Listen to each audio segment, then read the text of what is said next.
5 दिन की कथा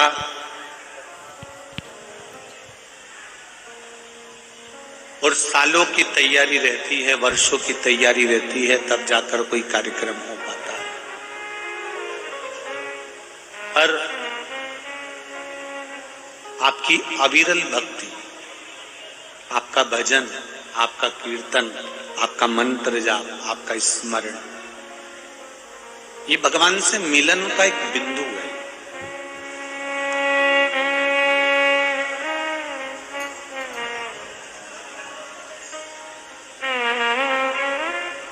जिस दिन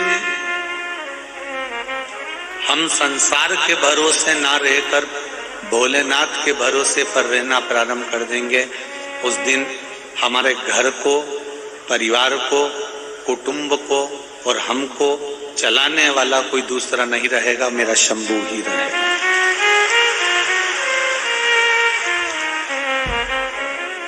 थोड़ा सा दुख आता है, थोड़ी सी तकलीफ आती है, थोड़ा सा कष्ट आता है, तो हम पहले अपने रिश्तेदारों को फोन लगाते हैं।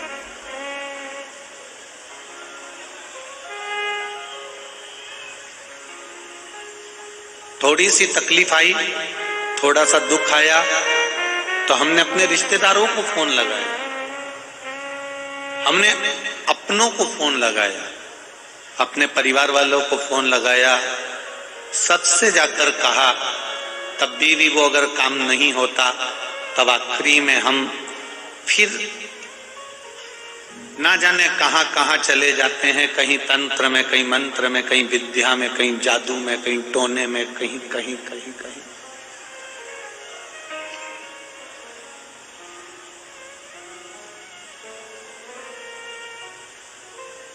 शिव महापुराण की कथा कहती है कि एक बार जो शंकर के पास पहुंच गया, एक बार जो शिव का हो गया, क्योंकि शिव जी को दक्ष प्रजापति का श्राप लगा है कि तुम शमशान में निवास करो। अब वो स्वयं मेरा भोलेनाथ तो शमशान में रहता है। अब जो एक बार शिव की शरण में जाकर बैठ जाता है, शंकर के पास जाकर बैठ जाता है, शिव कथा में जाकर बैठ जाता है, तो उसको फिर ये भय नहीं होना चाहिए कि दुनिया के लोगों ने आपको कुछ कर दिया या धर दिया। ना ना ना, आप शिव के हो गए और शिव आपका हो गया। फिर ना तो कोई तंत्र है, ना कोई मंत्र है, ना कोई जादू है, ना कोई टोना है, ना कोई विद्या। फिर केवल एक है, आपके द्वारा चढ़ाया गया एक लोटा जल सारी समस्या का। इसके सिवाय कोई दूसरा साधन ही नहीं है।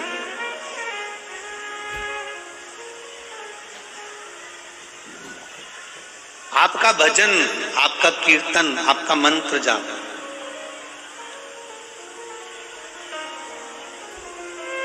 आप सब कुछ परमात्मा को देखकर रखो। आप दूसरे के भरोसे पर जी रहे हो। आज भी तुम भोलेनाथ के भरोसे पर नहीं जी रहे हो।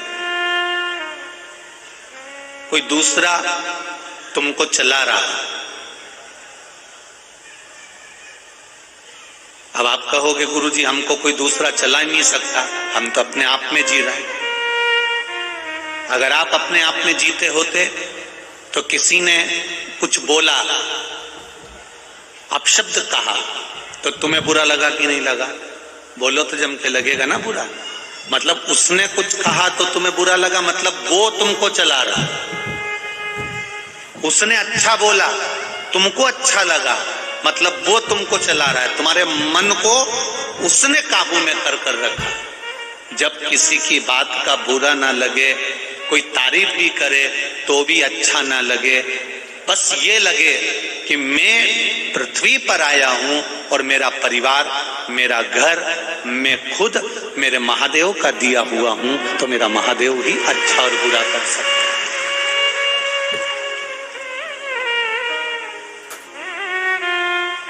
हम उसके सहारे पर जी, हम उसके भरोसे पर जी।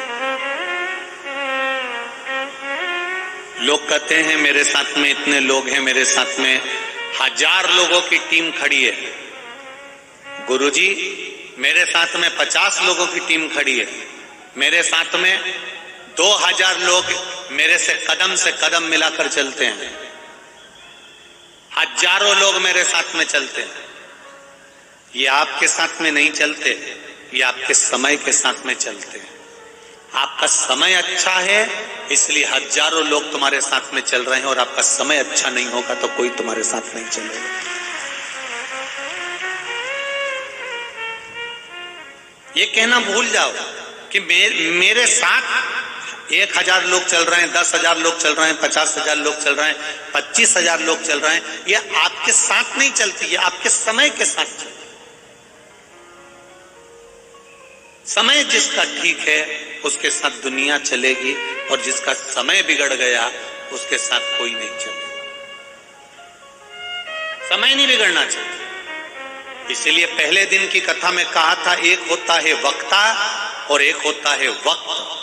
वक्ता व्यासपीठ पर बैठकर तुम्हें समझा देता है, अगर तुम समझ गए, सुधर गए तो अच्छी बात है।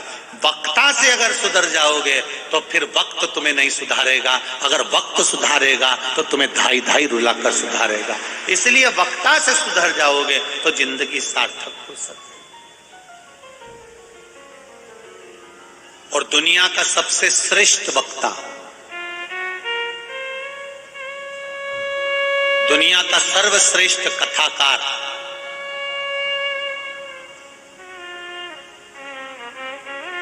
दुनिया का सबसे अच्छा कथा वाचने वाला, दुनिया का सर्वश्रेष्ठ कथाकार, दुनिया का सर्वश्रेष्ठ वक्ता, पूरे विश्व का, ब्रह्मांड का,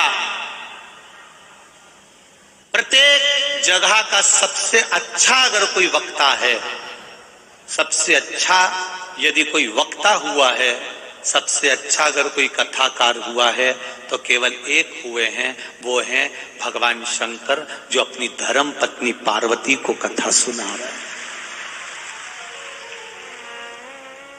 कथा किसको सुना रहे हैं? सुखदेव जी महाराज ने राजा परीक्षित को कथा सुनाई, सनकादि ऋषियों ने देव ऋषि नारद को कथा सुनाई, काकभुषुंडी जी और गरुड़ जी का संवाद हुआ। सारे संवाद हमारे सामने, 88,000 ऋषियों का संवाद हमारे सामने, सूत जी का संवाद हमारे सामने। इतने सारे वक्ता तुमने देखे होंगे, इतने सारे कथाकार हमारे शास्त्रों को उठाकर देखिए। सूत जी महाराज का चरित्र आएगा, 88,000 ऋषियों का चरित्र आएगा, सुखदेव जी महाराज का चरित्र आएगा, राजा परीक्षित का चरित्र आएगा, काकभुषुंडी जी का चरित्र आएगा, गरुड़ जी का चरित्र आएगा। आप जितनों को उठाकर देखेंगे, सबको उठाकर देखिए, पर कोई कथाकार ऐसा मिल जाए जो अपनी धर्म पत्नी को अकेले में बैठकर कथा सुना रहा हो, ऐसा वक्ता दुनिया में नहीं मिल सकता। वो केवल एक देव अधिदेव महादेव है, वो केवल एक शिव हैं, भगवान शंकर। क्योंकि दुनिया के वक्ता दुनिया को सुधारने का काम करते हैं, और मेरा महादेव अपने आप को और अपने परिवार को सुधारने का काम करते हैं। मेरा महादेव, मेरे शिव अपने आप को सुधारने का कार्य करते हैं कि मैं पार्वती को सुधार दूंगा, मैं पार्वती को ज्ञान दे दूंगा। पार्वती को अगर ज्ञान मिल गया, पार्वती अगर सुधर गई, तो इसके गर्भ से जो संतान होगी वो सुधरी हुई होगी। क्योंकि हम सुधरेंगे, जम के बोलो जरा, युग सुधरेगा। हम बदलेंगे, युग बदलेगा। आज का इंसान दूसरे को बदलने में लगा हुआ है, आज का इंसान अपने पड़ोसी को बदलने में लगा हुआ है, आज का इंसान अपने माता पिता को बदलने में लगा हुआ है, आज का इंसान अपनी पत्नी को बदलने में लगा हुआ है, पत्नी पति को बदलने में लगी है, भाई भाई को बदलने में लगा है, प्रत्येक व्यक्ति दूसरे को बदलने में लगा है। पर ऐसा वक्ता दुनिया में नहीं हुआ जो सबसे पहले अपनी पत्नी को सुधार रहा है, अपनी धर्म पत्नी को ज्ञान दे रहा है, अपनी पत्नी को कथा सुना रहा है। क्यों? क्योंकि पत्नी अगर कथा सुनेगी तो गर्भ में जो बच्चा होगा वो कथा को सुनेगा तो वो ज्ञानी होगा, उसकी जो संतान होगी वो ज्ञानी होगी, उसकी जो संतान होगी वो ज्ञानी होगी। और तुम अंदाजा लगा देखिए, भगवान विष्णु के कितने बच्चे हुए, ब्रह्मा जी के कितने बच्चे हुए, इंद्र के कितने बच्चे हुए, जल देव के कितने बच्चे हुए, वरुण देव के कितने बच्चे हुए, गरुण देव के कितने बच्चे हुए, उसका अंदाजा नहीं होगा। पर आज भी अगर किसी के बच्चों को याद किया जाता है तो वो देवादिदेव महादेव के बच्चों को याद किया जाता है। इनके पुत्र हैं षडानंद कार्तिकेय, इनके पुत्र हैं श्री गणेश जी महाराज। और केवल गणेश जी को याद नहीं करते, गणेश जी के भी पुत्रों को याद किया जाता है, लाभ और क्षेम को, शुभ और लाभ को। क्योंकि जो ज्ञान दिया है गर्भ का, जो पार्वती जी को ज्ञान दिया गया, वो भी साधारण नहीं हो सकता।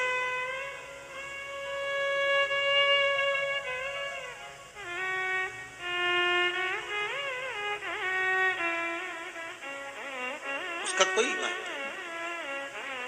सारी दुनिया की जो बेकार चीजें हैं, जो किसी काम की नहीं है, किसी काम की नहीं, वो मेरे महादेव के पास में है। धतूरा कांटे वाला, तुम लोगों में से कितने हैं जिनके काम का है?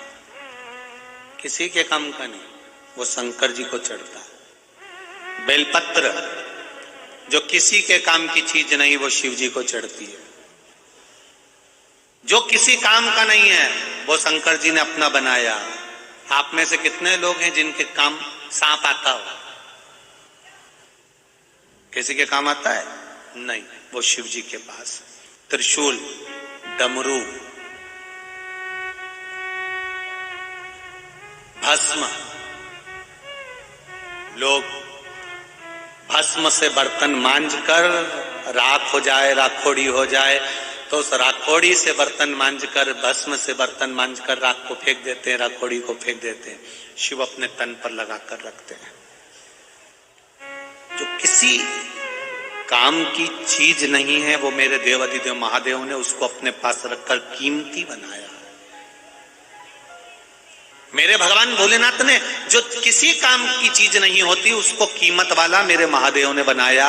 धतूरे को कीमत वाला बना दिया, बेलपत्र को कीमत वाला बना दिया, गले में पटक कर सांप को कीमत वाला बना दिया, तन पर लगाकर भस्म को कीमत वाला बना दिया, त्रिशूल को हाथ में रखकर कीमत वाला बना दिया, डमरू को हाथ में रखकर कीमत वाला बना दिया, गंगा को मस्तिष्क पे रखकर कीमत वाला बना दिया। ये मेरे महादेव मृगछाला को पहनकर उसको कीमत वाला बना देते हैं। मेरा शंभू एक हल्की से हल्की चीज को भी किस्मत वाला बना देता है, कीमत वाला बना देता है। हमारे पूरे शरीर पर, पूरे शरीर में, सारी इंद्रियों में सबसे बेकार इंद्री जो किसी काम की नहीं,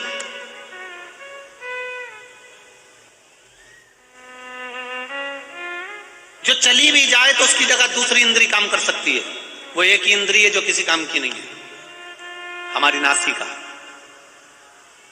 इतनी गंदी है ये नासिका, इतनी गंदी है, इतनी गंदी है, फिर भी लोग बात बात में जब बात निकलती है तो किसी इंद्री को लोग याद नहीं करते, किसी इंद्री को याद नहीं करते, एक ही इंद्री को याद करते हैं, मेरी नाक रख लेना। क्या बोलते हैं? जम के बोलो जरा, मेरी नाक रख लेना। जो इंद्री किसी काम की नहीं है, जो गंदी पड़ी है, बेकार है, और लोग बात बात में कह देते हैं मेरी नाक रख लेना, फिर कहते हैं मेरी नाक मत काट देना साहब। अब मतलब इस नाक को, इस नाक ने भी परमात्मा के पास जाकर विनय जब करी, सारी इंद्रियों ने निवेदन करा कि हाथ में ये देवता बैठेंगे, जंघा पर ये देवता बैठेंगे, नाभि पर ये देवता बैठेंगे, वक्षस्थल पर ये देवता बैठेंगे। आप अगर शास्त्र को पढ़ेंगे तो आपको मालूम पड़ेगा कौन कौन से अंग में कौन कौन से देवता बैठे हुए हैं। इन अंग में ये देवता बैठेंगे, केवल नासिका अकेली रह गई, इस पे कोई देवता बैठने को तैयार नहीं था। इस नासिका पर कोई देवता बैठने को तैयार नहीं है। तब भोलेनाथ जी ने कहा तू चिंता मत कर, मैं दुनिया में तेरे को इतना कीमत वाला बना दूंगा कि बात बात में किसी अंग को लोग याद नहीं रखेंगे, पर तुझे याद रखेंगे। बस मेरा महादेव, मेरा भोलेनाथ है ही ऐसा। मेरा शंभु, मेरा शंकर, मेरा त्रिकालदर्शी, मेरा कैलाशी, मेरा भूतेश्वर, मेरा गोपेश्वर, मेरा चक्रेश्वर है ही ऐसा। वो यही विचार करता है जो किसी काम का नहीं। हम आपसे भी कहेंगे, लाखों की संख्या में आप लोग कथा सुनने के लिए आए हो। 300 एकड़ में पार्किंग बनाई गई। कितनी एकड़ में? 300 एकड़ में पार्किंग बनाई गई है। और वो 300 एकड़ की पार्किंग भी आज भरा गई और रोडों पर गाड़ियां खड़ी हुई हैं। जरा विचार करिएगा, इतनी संख्या में आप लोग। पंडाल में तो जगह नहीं है, बाहर भी लोग धूप में, कड़कड़ाती हुई इस धूप में बैठकर कथा सुन रहे हैं। और उसके भी बाहर जो रोड गई है, उस रोड पर लोग बाग बीच में बैठकर कथा सुन रहे हैं। जरा विचार करना कि यहां से जो सीधी रोड गई, उस पूरी रोड पे पब्लिक बैठी हुई है कथा सुनने के। विचार करिए जरा, ये भक्ति है। आप सियोर वाले महाराज ने आपको कुछ नहीं दिया, पर ये भक्ति, विश्वास, दृढ़ता जो आप रखकर आए हो, 3 घंटा बैठकर जो कथा सुन रहे हो कड़कती हुई धूप में, जगह मिली तो ठीक, नहीं मिली तो ठीक, ऐसी कड़क धूप में भी बैठकर, रोड पर बैठकर, होटलों पर बैठकर, जहां जगह मिल रही है गाड़ियों पर बैठकर कथा सुन रहे हो, तुम्हारी ये भक्ति खाली नहीं जाएगी। मेरे बाबा के दरबार से जाओगे तो झोली भरी लेकर जाओगे, ये निश्चित है।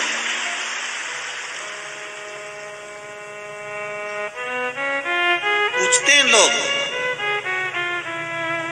ऐसा क्या है शिव पुराण में? अभी मालेगांव में हो गई, परली बैजनाथ में हो गई, परभणी में हो गई।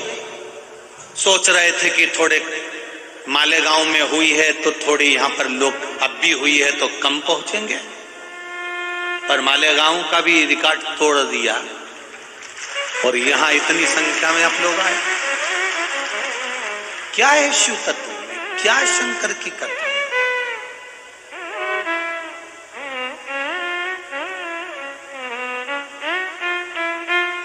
ये केवल एक भक्ति है, केवल।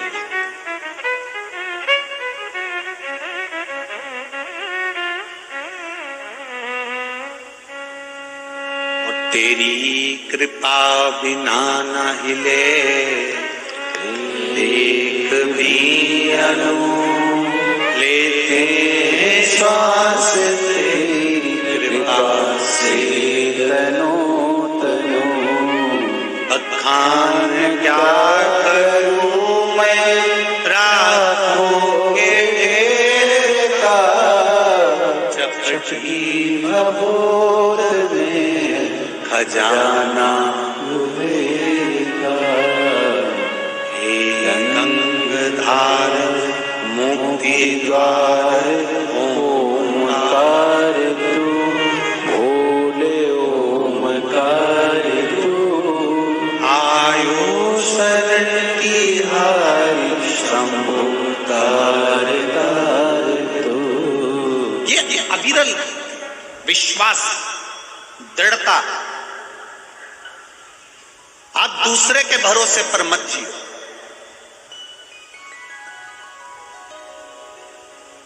बहुत छोटा सा जीवन है महाराज। ए परवणी की जी हूं और परवणी के जी जाऊं, बहुत छोटा सा जीवन। इस छोटे से जीवन में जितनी अलमस्तता से, जितने आनंद से जी सकते हो, उतने आनंद से जी, उतने आनंद से।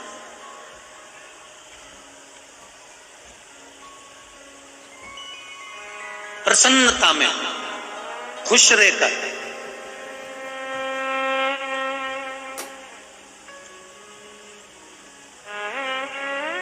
हंसना, मुस्कुराना, हंसी, प्रसन्नता, चेहरे पर स्माइल परमात्मा ने केवल मनुष्य को दी है।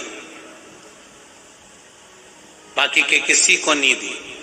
84 लाख योनियों में से एक एक योनि को उठाकर देख लेना, तुमने कभी माथे के जुए को हंसते हुए देखा?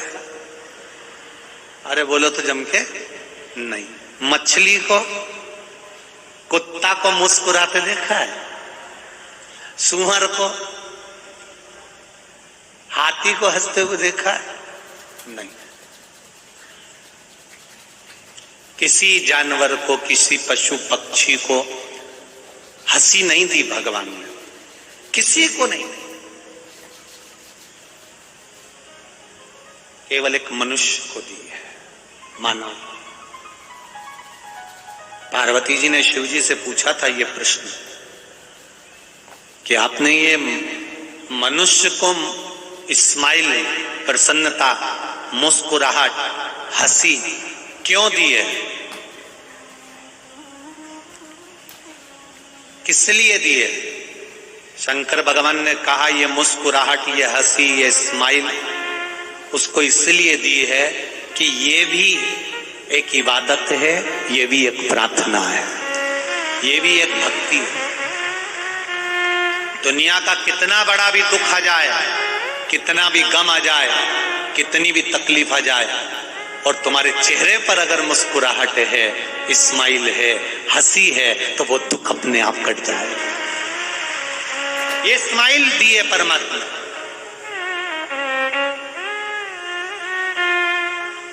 जो हंस रहा है, मुस्कुरा रहा है, स्माइल दे रहा है, जो हंस रहा है, मुस्कुरा रहा है, जिसके चेहरे पर प्रसन्नता है, समझ लेना वो जिंदा है।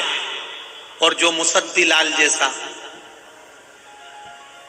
24 घंटे मुंह उतार के रहता है, उसके चेहरे पर कभी प्रसन्नता ही नहीं आती, हंसता ही नहीं, मुस्कुराता ही नहीं, समझ लेना ये अंदर से मर चुका है। इसलिए इसके मुंह पर स्माइल नहीं है, चेहरे पर प्रसन्नता नहीं है, मर चुका। जो सास बहू के कारण 24 घंटा मुंह उतार के रहे, 24 घंटा सास का मुंह उतरा रहता, 24 घंटा, जब मिलेगी जब भगोने जैसा मुंह, जब मिले, जब समझ जाना।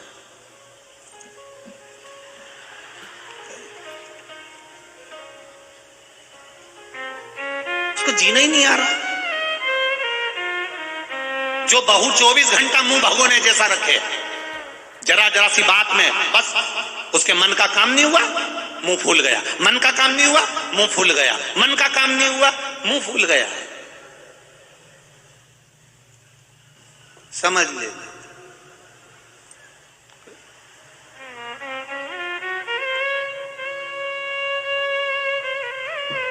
अब जो चले ही गया उसको तुम प्रसन्न करने का विचार करते हो। कई बहुएं लगी रहती हैं अपनी सास को खुश करने के लिए, मैं मम्मी मम्मी सॉरी, क्षमा, चाय ला दूं। अब सास को प्रसन्न कर रही, वो तो पहले ही निपट गई।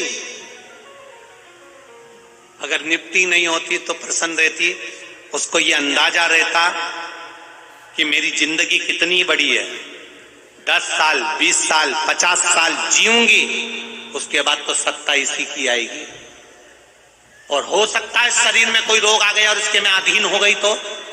इसलिए आज से ही मेरे घर में मेरी बेटी आई है, बहू आई है, इसको इतनी प्रसन्नता दूंगी, खुश रखूंगी और खुश रहूंगी, जिससे मेरा बुढ़ापे में ये मुझसे नफरत नहीं करे, मुझसे प्रेम करे। ये मुझसे प्रेम करे, ये मुझसे नफरत ना करे। सास बहू से प्रेम करे, बहू सास से प्रेम करे। बहुत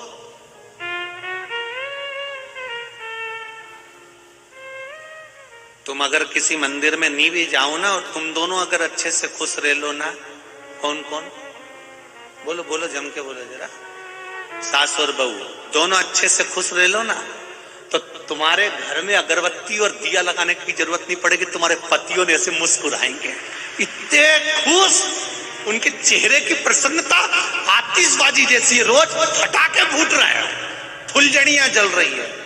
पर तुम दोनों का चेहरा देखकर वो दुकान से आते हैं तो उनकी खुद हालत खराब हो जाती है, खुद प्रसन्नता।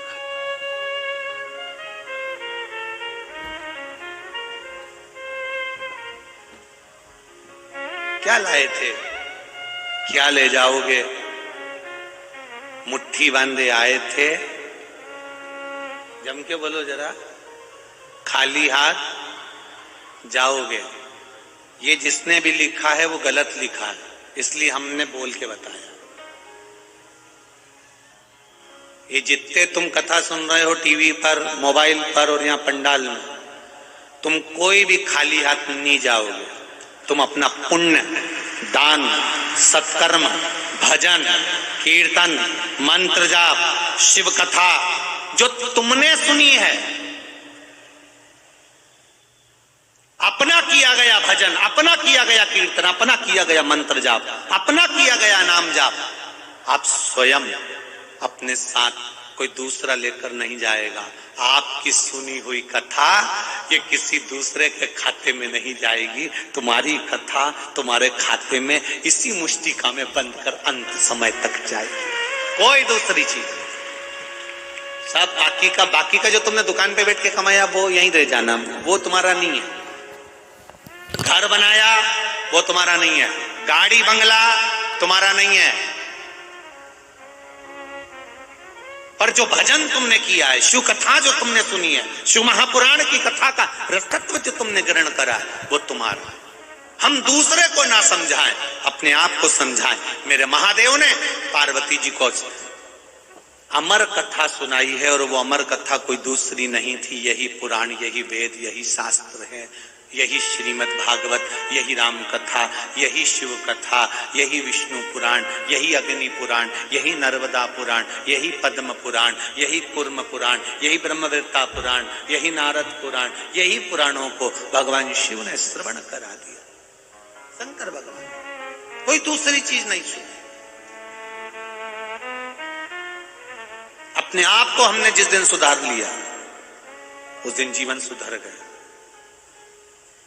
विश्वास रखकर, दृढ़ी बनकर हम अपने कर्म को करते रहे, उस दिन हम आगे निकल गए। कितना सुंदर एक संवाद है। एक नगर में, एक क्षेत्र में पानी की कमी पड़ गई, अकाल पड़ गया।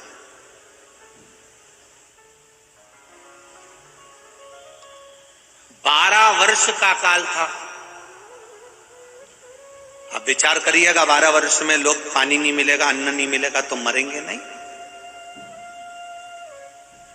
12 वर्ष का अकाल क्षेत्र में पड़ गया।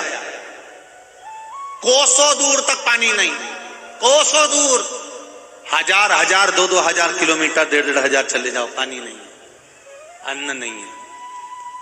12 वर्ष का अकाल पड़ गया। लोग त्राही त्राही करने लगे, मरने लगे। 9 वर्ष निकल गए। 9 वर्ष। पार्वती जी ने भगवान शिव जी से कहा, चलो जरा देख कर आए। पृथ्वी को थोड़ा सा दोष लगा है और 12 वर्ष का अकाल का योग बना है। 9 साल निकल गए, हजारों लाखों लोग मर गए। जो बचे हैं कम से कम हम उनका दर्शन तो करिए। शिव जी ने पार्वती जी को नंदी पर बिठाया और नंदी पर बिठाकर भगवान शंकर पार्वती जी को लेकर भ्रमण के लिए निकले। भ्रमण के लिए निकले तो उन्होंने क्या देखा कि एक किसान, एक काश्तकार किसान कंधे पर हल लेकर अपने 2 बैलों को लेकर जमीन को जोत रहा है, जमीन पर हल चला रहा। पार्वती जी ने शिव जी से कहा, अकाल के तो 9 साल हुए हैं, अभी 2-3 साल बाकी हैं। जब इतने साल बाकी हैं तो अभी से हल चलाकर इसको कौन सी कुछ चीज मिल जाना है। और दुबला पतला हो रहा है बेचारा किसान, काश्तकार दुबला हो रहा है, पतला। बैल भी सूख रहे हैं क्योंकि उनको कुछ खाने को नहीं मिल रहा, पीने को नहीं मिल रहा। किसान भी दुबला हो रहा है। पार्वती जी ने शिव जी से कहा, भोलेनाथ ये बेचारा क्यों परेशान हो रहा है? जब पानी गिरना ही नहीं है,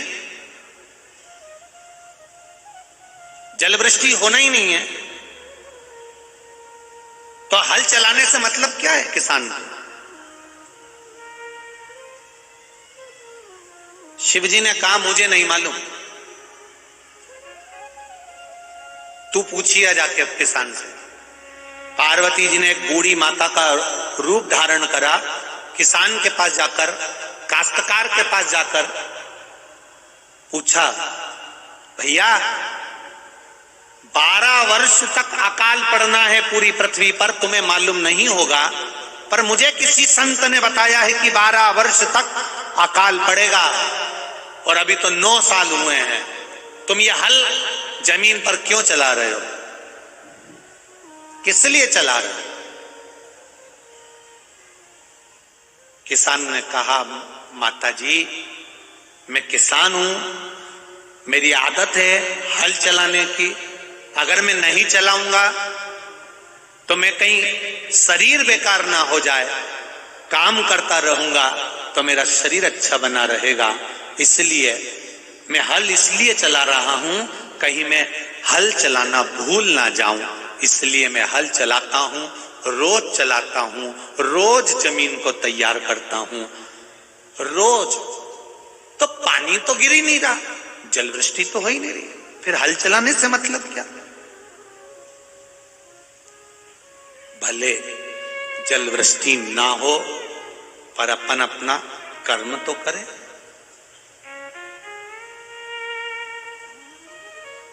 कर्म तो करें। कई लोग कहते हैं हमारा ये काम तो हुआ ही नहीं, मैं पशुपति व्रत अब नहीं करूंगी। क्यों नहीं करना? कर्म तो करो, कर्म करो। बैंक के लॉकर में 2 चाबियां होती हैं, एक मैनेजर लगाता है, एक तुम लगाते हो। जिसने बैंक के लॉकर में रकम रखी होगी, पैसा धेला या पैसा सोना चांदी रखा होगा, उनको मालूम होगा 2 चाबी होती है उस लॉकर की। एक चाबी तुम्हारे पास में है और एक मैनेजर के पास में है। तुम्हारी चाबी कितनी भी जाकर घुमा लो, ताला खुलेगा? जम के तो बोलो, नहीं खुलेगा। मैनेजर कितनी भी चाबी घुमा ले, ताला खुलेगा? नहीं खुलेगा। चाबी दोनों लगना चाहिए तब ताला खुले। आप अपने कर्म की चाबी घुमाते रहो, दुकान जाते रहो, काम करते रहो, व्यापार करते रहो और अपनी पढ़ाई की तैयारी करते रहो, अपनी विद्या की तैयारी करते रहो, अध्ययन करते रहो, कर्म करते रहो और कर्म की चाबी घुमाते रहो, घुमाते रहो, घुमाते रहो। और फिर चाबी को घुमाते घुमाते आवाज लगाओ मैनेजर को, सर ताला नहीं खुल रहा। फिर मैनेजर आएगा, चाबी लाएगा, घुमा के जाएगा, उसके बाद कहेगा खोल लो। फिर तुम चाबी घुमाओगे, ताला खुल जाएगा। कर्म की चाबी लगाते लगाते लगाते लगाते उस सर को याद कर लो, महादेव को याद कर लो, वो भी एक चाबी लगाकर जाएगा और तुम्हारे भाग्य का ताला खोल जाएगा। ये 2 चाबियां होती हैं, 2 चाबी के बिना बैंक का लॉकर नहीं खुलता। एक कर्म की और एक उस भोलेनाथ की भाग्य। तुम कर्म की चाबी लगाओ, वो भाग्य की चाबी लगा जाए। क्या मिलता है शिव पुराण में जाने से? क्या मिलता है टीवी के सामने 2-3 घंटा कथा बैठकर सुनने से? क्या मिलता है मोबाइल पर कथा सुनने से? तुम अपनी कर्म की चाबी घुमा रहे हो।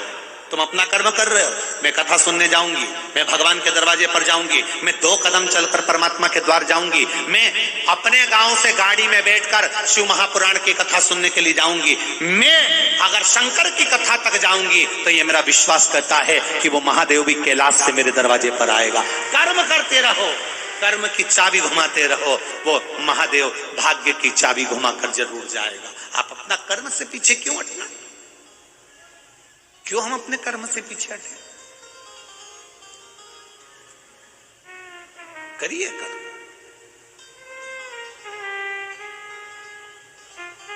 किसान रोज हल चला रहा है, कहीं में हल चलाना ना भूल जाऊं, मेहनत कर रहा, रोज कर रहा, कर्म कर रहा, फल मिलेगा। पार्वती जी ने सुना, देवादिदेव महादेव के पास पहुंच गई। शिव जी ने पूछा, पूछिए ही, आओ क्या बता रहा है?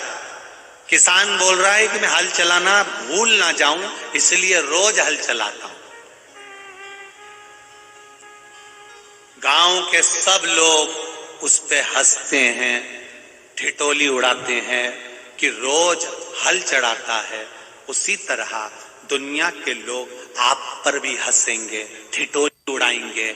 बताओ, इतना पढ़ा लिखा शंकर जी के मंदिर में जा रहा है, लोटा भर के जल चढ़ा रहा है, इतनी समझदार तू, इतनी अंग्रेजी की पढ़ी हुई, इतनी पढ़ी लिखी और तू शंकर जी के मंदिर जाती है।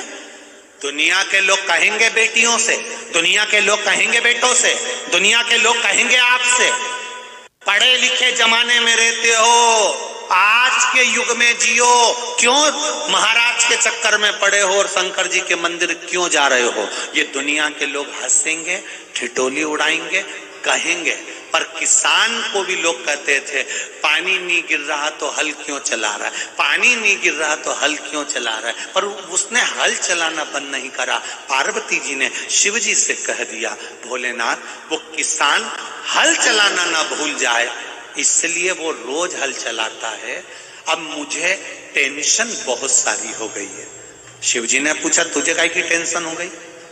पार्वती जी बोली, तुम्हारी झोली में जो कंधे पे झोली टंगी रहती है उसमें एक शंख है,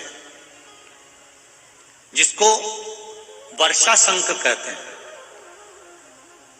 तुम जब जब बजाते हो तब तब वर्षा होती है। पर प्रभु 9 साल निकल गए, तुमने एक बार भी शंख बजा के देखा?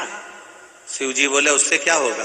पार्वती जी बोली, किसान हल इसलिए चला रहा है कि हल चलाना ना भूल जाए। मुझे तो लगता है कि तुम भी शंख बजाना भूल गए। शिव जी ने पार्वती से कहा, ऐसा नहीं हो सकता कि मैं शंख बजाना भूल जाऊं, ये कभी नहीं हो सकता। पार्वती जी बोली, मैं तुम्हारी बात मान ही नहीं सकती, मैं नहीं मान सकता कि तुम शंख बजाना नहीं भूल। शिव जी बोले, पार्वती तू मुझे हल्का फुल्का समझती है क्या? मैं शंख बजाना कभी नहीं भूल सकता। पार्वती जी बोली, फालतू की बात मत करो, मुझे सब मालूम है, तुम्हें शंख बजाना 9 साल में तुम भूल चुके हो, पक्के में भूल चुके हो। शिव जी ने कहा, मैं बोल रहा हूं ना नहीं भूला। पार्वती जी बोली, मैं नहीं मान सकती। शंकर जी ने निकाला झोली में से शंख और पार्वती से कहा, देख अब भी बजा के बताता हूं। और जो शंख बजाया, अब वो वर्षा शंख था, बजाते से बादल घुमड़ के आ गए और पानी गिरना चालू हो गया। बादल गिर के आए, पानी गिरना प्रारंभ। तुम जाओ शिव के मंदिर, तुम जाओ शंकर जी के मंदिर, एक लोटा जल चढ़ाने के लिए जाओ, जाते रहो जाते रहो जाते रहो जाते रहो। दुनिया के लोग हंसेंगे, गालियां देंगे, अपशब्द कहेंगे, ताने कसेंगे। तुम रोज घर से लोटा लेकर पानी डालने के लिए, शिव जी को चढ़ाने के लिए जाओगे, लोग हंसेंगे। दुकान, जितनी दुकान तुम्हारे घर के सामने होगी वो भी ठिठोली उड़ाएंगे। चल दी सती सावित्री।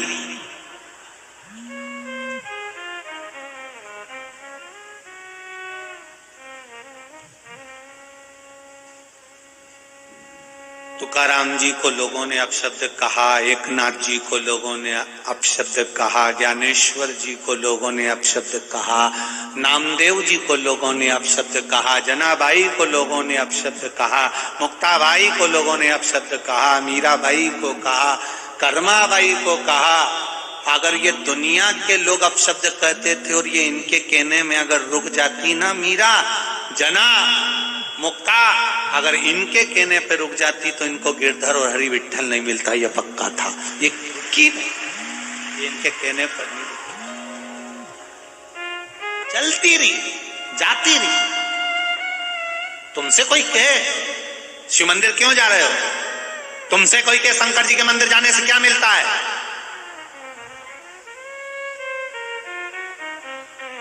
क्या मिलता है शिव जी से, शिव जी के मंदिर जाने से, तो उसी समय पे पल्लू रख कर बोल दो, तेरे जैसा अक्ल देने वाला मिलता है।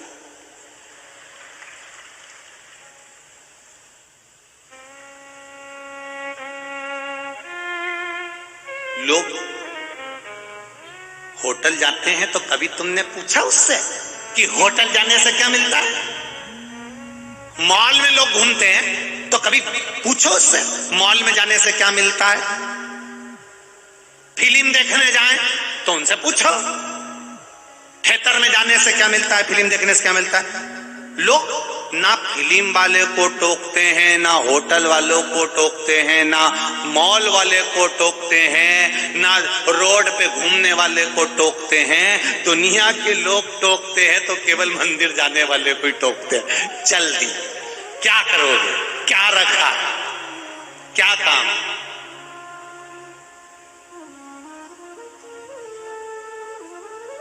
एक छोरा, एक लड़की सिर पे तिलक लगा के चली जाए तो इसकी बेस्ट फ्रेंड 25 बार पूछेगी, पूजन में से आ रही हो?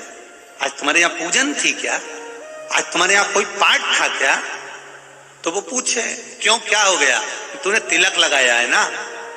तो इतने में उसको शान से कह देना चाहिए, ये मेरे सनातन धर्म की निशानी है, इसलिए लगा कर जा रहा, ये मेरे सनातन धर्म की निशानी है, इसलिए माथे पर तिलक लगा कर जा रही हूं। मस्तक पर बिंदी, मुख में हिंदी, ये मेरे भारत की निशानी है।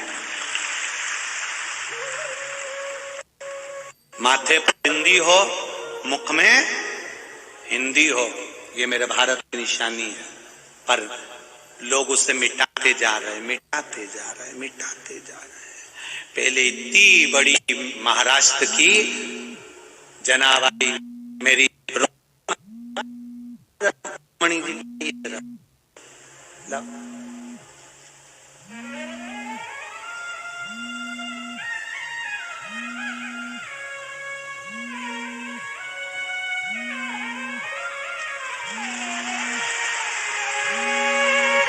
माता रुक्मणी जी के मस्तक पर बिंदी जो दिखती है, तुम कभी जाना पंढरपुर में, ऐसी बड़ी कंकु की बिंदी, इतनी बड़ी।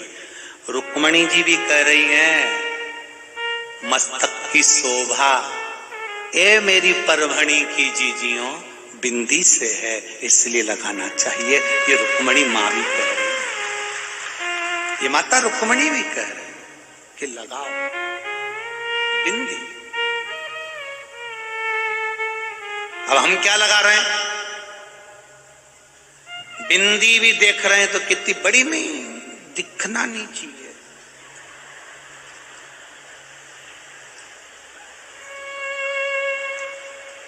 कैमरे वाले भैया आना जरा बाजू में मेरे, हाँ मेरे बाजू आ जाओ एक बार, जरा देखो तो बिंदी दिखेगी हो, ढूंढते रह जाओगे हो।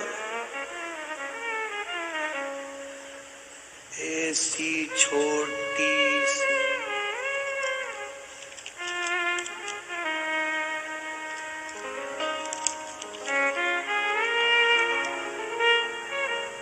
दिख गई, दिखी, इतनी छोटी सी।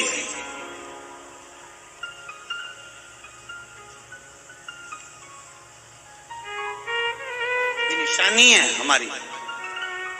मस्तक पर तिलक हो, गले में तुलसी या रुद्राक्ष की माला हो और भगवान का भजन तुम्हारे मुख पर सदा हो, ये निशानी है।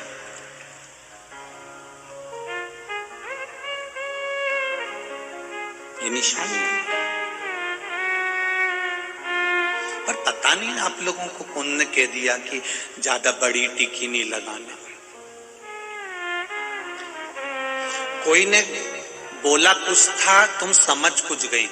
सब जब तुम्हारी विदाई मायके से करी थी तो उन्होंने कहा था बेटा ज्यादा बड़ी बात मत करना। इसने गलत सुन लिया, ज्यादा बड़ी टीकी मत लगाना। इसने गलत सुन लिया, वो गड़बड़। अभी ये कोकड़ी में कथा थी तो किसी ने एक प्रश्न कर लिया था, गुरुजी हम नारियों से मांग में सिंदूर रहता है, गले में मंगलसूत्र रहता है, हाथ में चूड़ा रहता है, पांव पैजनिया बिछोड़ी रहती है, नैनों में सुरमा लाली रहती है। इससे हमें समझ में आता है कि हम शादीशुदा हैं। पुरुष, अब तुम काय को हंसी, ना तो ये मंगलसूत्र पहनते हैं, ना ये मांग भरते हैं, ना ये टीकी लगाते हैं, ना बिछोड़ी पहनते हैं। तो पता कैसे चलता है कि ये शादीशुदा है कि नहीं है? तो कोकड़ी में तो इसका जवाब नहीं दिया, पर हम यहां दे देते हैं। अगर शादीशुदा व्यक्ति को पहचानना है तो 10 लोग अगर हंस रहे हो और एक व्यक्ति चुप बैठा हो, समझ जाना इसकी शादी हो गई है, मतलब ये शादीशुदा है।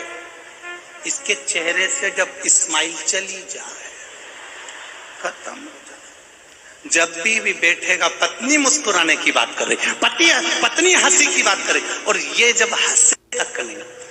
शादी में पत्नी सबसे खुश होकर बात कर रही, कैसी हो, बढ़िया, खाती जा रही, और ये बेचारा इधर से टाई बांधी, नीचे से जूता कसारा और चुपचाप खाए।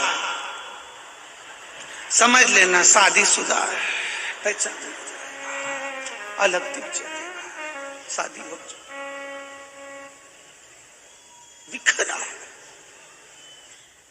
शादी के पहले घर की कई बुजुर्ग माताएं कह देती है, मारा छोरा शादी के पहले महारा मुलगा,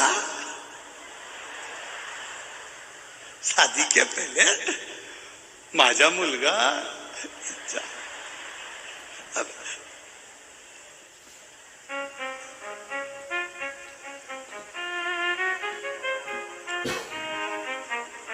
अब शादी के बाद अब कई बोलूं, मुलगा को तो मुलगी हलाल कर ले,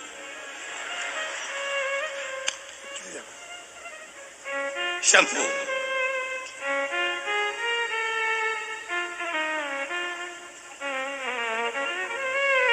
क्यों कथा कर रही है?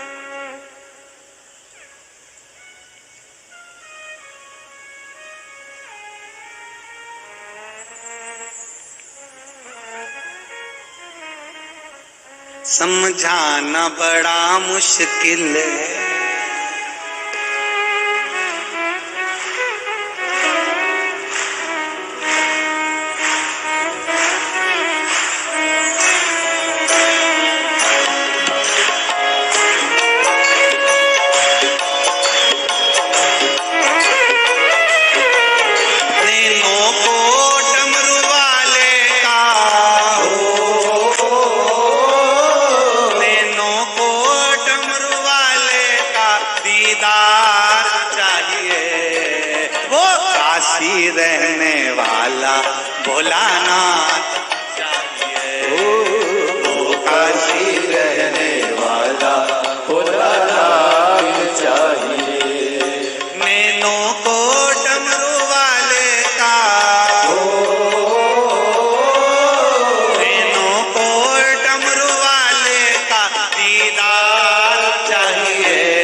चाहिए।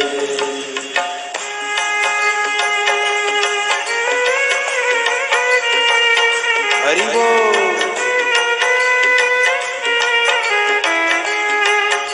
राधे।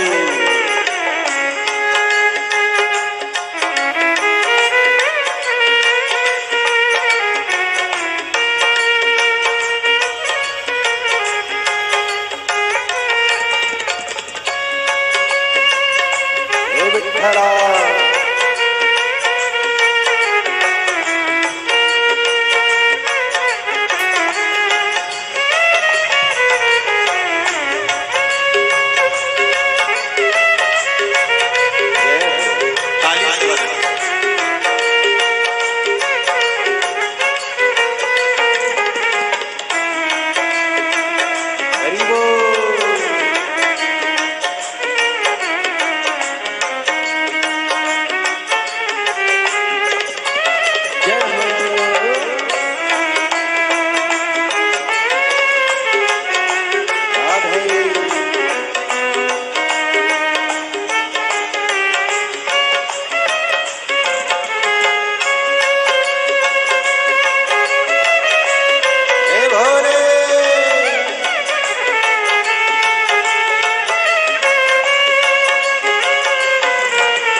मुश्किल है, समझाना बड़ा मुश्किल है। आखिर वो दर्द दिल है, आखिर वो दर्द दिल है। समझाना बड़ा मुश्किल है, समझाना बड़ा मुश्किल है। आखिर वो दर्द दिल है, आखिर वो दर्द दिल है। सच्चा दरबार लगा है भोले की महफिल है, सच्चा दरबार लगा है ये भोले की महफिल है। सच्चा दरबार लगा है ये भोले की महफिल है, सच्चा दरबार लगा है ये भोले की महफिल है। नैनों को डमरू वाले का, नैनों को डमरू वाले का दीदार ही रहने वाला भोलानाथ चाहिए, वो काशी रहने वाला भोलानाथ चाहिए। दिल नाच उठे वो, दिल नाच उठे वो काशी का दीदार चाहिए, वो काशी रहने वाला भोलानाथ चाहिए। वो काशी रहने वाला भोलानाथ चाहिए। हरि बोल।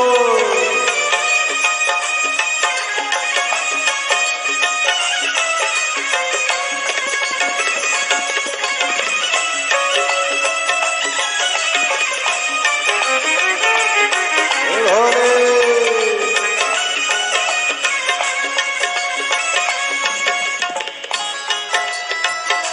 राधे।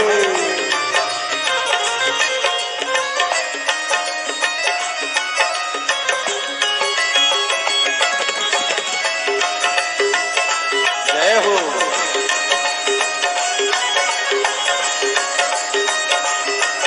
हरि बोल।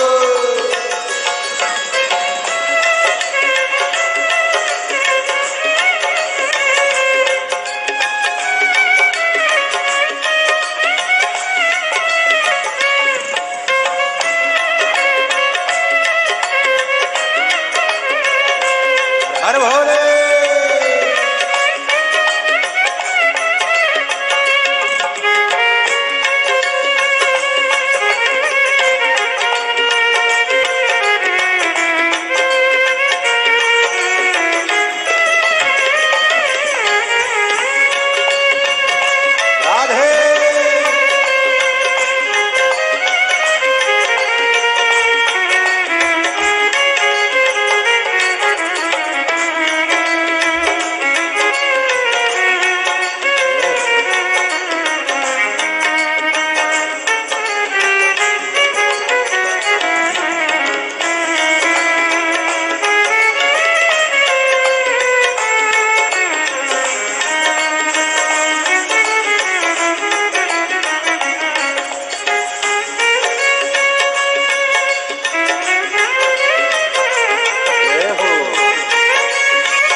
कमी न अरमानों की, कुछ कमी न अरमानों की, तेरे इन दीवानों की, तेरे इन दीवानों की, कुछ कमी न अरमानों की, कुछ कमी न अरमानों की, तेरे इन दीवानों की, तेरे इन दीवानों की, मुझको मदहोश बनाए कतार तेरे नैनों की, मुझको मदहोश बनाए सरदार तेरे नैनों की, मुझको मदहोश बनाए कतार तेरे नैनों की, मुझको मदहोश बनाए सरदार तेरे नैनों की।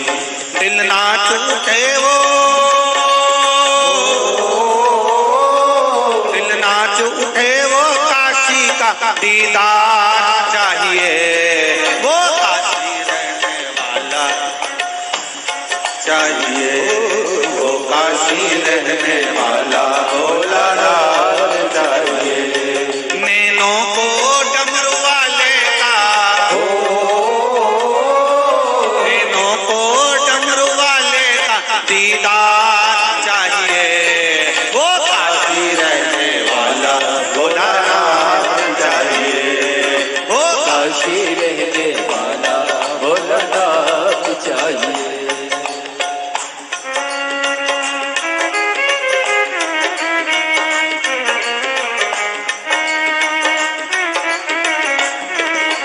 भले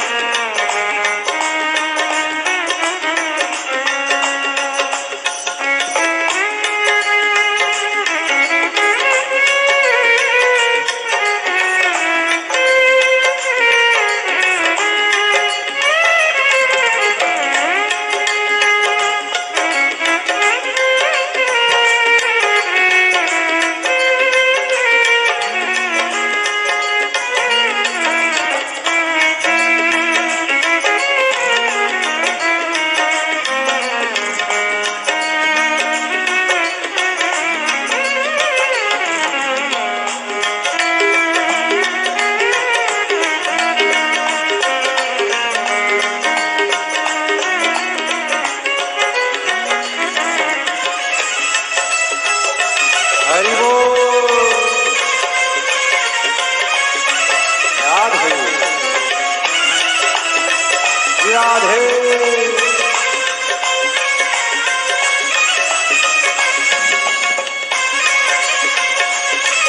हे हरि बोल,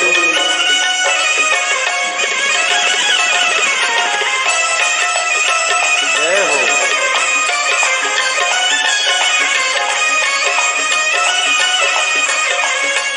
हरि बोल,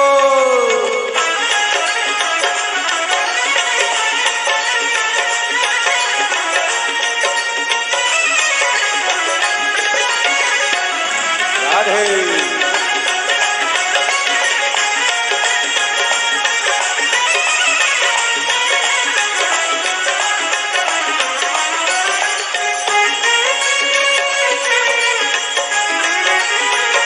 जय हो।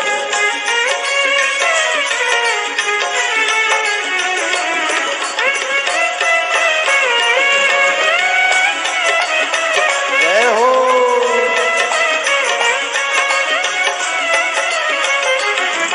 भक्तों के तुम प्यारे हो, भक्तों के तुम प्यारे हो, तुम जिगरी दिल वाले हो, तुम जिगरी दिल वाले हो, भक्तों के तुम प्यारे हो, भक्तों के तुम प्यारे हो, तुम जिगरी दिल वाले हो, तुम जिगरी दिल वाले हो।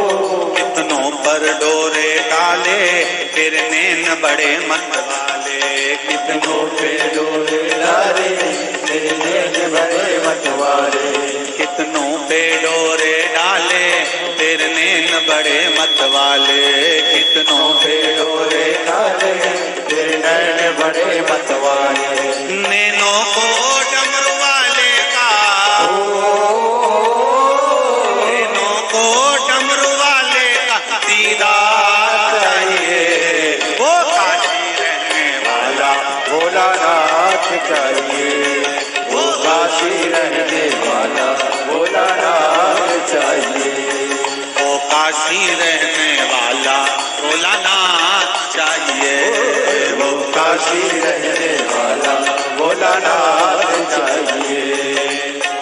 काशी रहने वाला भोलानाथ चाहिए, वो काशी रहने वाला भोलानाथ चाहिए, वो काशी रहने वाला भोलानाथ चाहिए, वो काशी रहने वाला भोलानाथ चाहिए, वो काशी रहने वाला भोलानाथ चाहिए, वो काशी रहने वाला भोलानाथ चाहिए, वो काशी रहने वाला भोलानाथ चाहिए, वो काशी रहने वाला भोलानाथ चाहिए।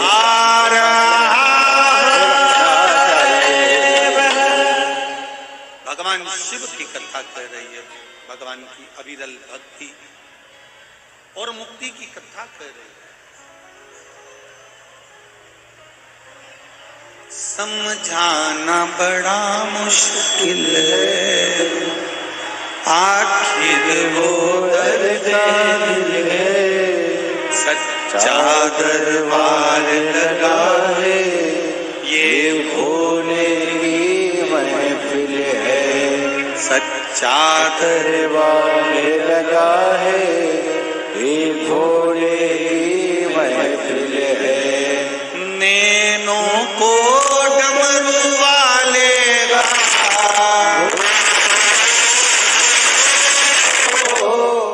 नैनों को डमरू वाले का दीदार चाहिए, वो काशी रहने वाला भोलानाथ चाहिए, वो काशी रहने वाला भोलानाथ चाहिए। आज कथा का विराम दिवस है। दिल से, मन से, देव अधिदेव महादेव से, भाव से बाबा देव अधिदेव महादेव से प्रार्थना करें, भगवान शिव से विनती करें, अपने स्थान पर बैठकर भगवान शंकर से प्रार्थना करें, हे भोलेनाथ, आज कथा का विराम दिवस है, हम अपने दिल की बात भोलेनाथ जी से कहने के लिए आए। आप लोग जहां पर भी हैं अपनी जगह पर बैठकर भगवान शिव से आज कथा विराम के दिन दिल से बाबा से प्रार्थना करें। जो जहां पर है अपनी जगह पर बैठकर भगवान शंकर से प्रार्थना करें, दिल से, मन से। श्री शिवाय नमस्तुभ्यं, श्री शिवाय नमस्तुभ्यं, श्री शिवाय नमस्तुभ्यं, श्री शिवाय नमस्तुभ्यं, श्री शिवाय नमस्तुभ्यं। भोला सब दुख काटो तुम्हारा, ओ भोला सब दुख काटो तुम्हारा। शिव शंकर जपूं तेरी माला, भोले बाबा जपूं तेरी माला, भोला सब दुख काटो तुम्हारा, ओ भोला सब दुख काटो तुम्हारा। वैश है मंगल मंगलकारी, वैश मंगल मंगलकारी, शमशान शमशान वासी हमारा, शमशान वासी हमारा, भोला सब दुख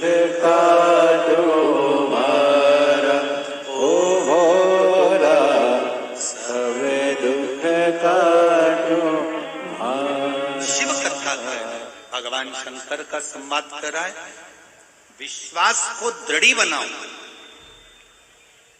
पार्वती जी ने शिव जी से कहा कहीं आप शंख बजाना तो ना भूल गए। शिव जी ने शंख बजाया, बादल घुमर कर आए, जल वृष्टि प्रारंभ हो गई। आप मेहनत करिए, कर्म करिए, अपना कर्म पूरा करिए, कभी भी वो शंख बजा देगा और आपके ऊपर कृपा की जल वृष्टि बरसा देगा। करो मेहनत, मेहनत में पीछे मत हटना कभी भी। जब सब जगह से हार जाओ, सारी दुनिया से जब तुम ठोकर खा लो, धक्के देकर तुमको दुनिया बाहर निकाल दे, कोई ना पूछे, तब अंत समय में देव अधिदेव महादेव के चरणों में जाकर बैठ जाओ। वो समय एक पत्र आया है, पत्र तो आज बहुत सारे हैं, बहुत अच्छे अच्छे हैं।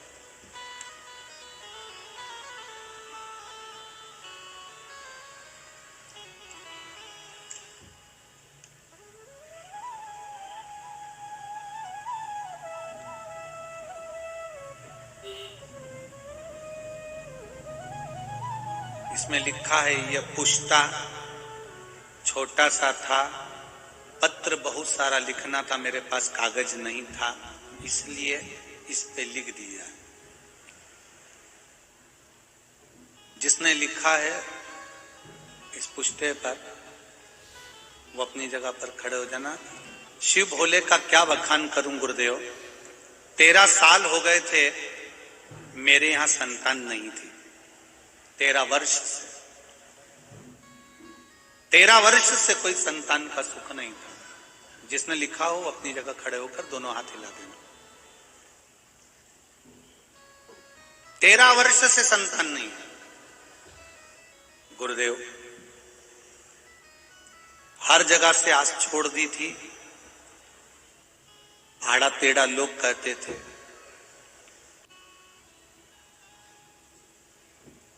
बाबा की कृपा, भरोसा। आपने कहा है 1 लोटा जल शिव जी को चढ़ाना। सफेद आंकड़े की जड़ को तुमरुका जी का नाम लेकर 21 बार घुमाकर शिव जी पे से मैंने कमर में शिव मंदिर में बांध लिया। एक बार जड़ बांधी, लाभ नहीं हुआ, उसको मैंने विसर्जन कर दिया। दूसरी बार बांधी, विसर्जन कर दिया, लाभ नहीं हुआ। मैंने भी सोच लिया शिव पर भरोसा, अगर गुरु जी कहते हैं इतना करो कि वो संभाल ले। 1-2 बार जब नहीं हुआ, तब मैंने तीसरी बार फिर सफेद आंकड़े की जड़ को लाकर शिवजी पे से घुमाकर कमर में बांध लिया और बाबा की कृपा से 13 साल के बाद मेरे यहाँ संतान की प्राप्ति हुई। ये शिव का, ये वो घड़ी। एक पत्र और बढ़िया है, देखिए।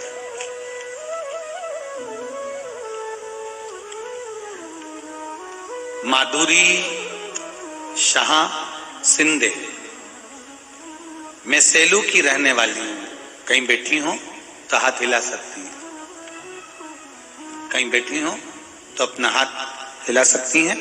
मैं माधुरी शाह सिंधे, मैं सेलू की रहने वाली हूं गुरुदेव। मेरे पेट में 2 गांठ हो गई थी जो बहुत वजनदार थी। डॉक्टर को दिखाया, ऑपरेशन का कहा गया, पर 2 गठान का ऑपरेशन डॉक्टर भी कह रहे थे कि ये कुछ भरोसा नहीं है। तब मैंने टीवी पर मालेगांव की कथा सुनी,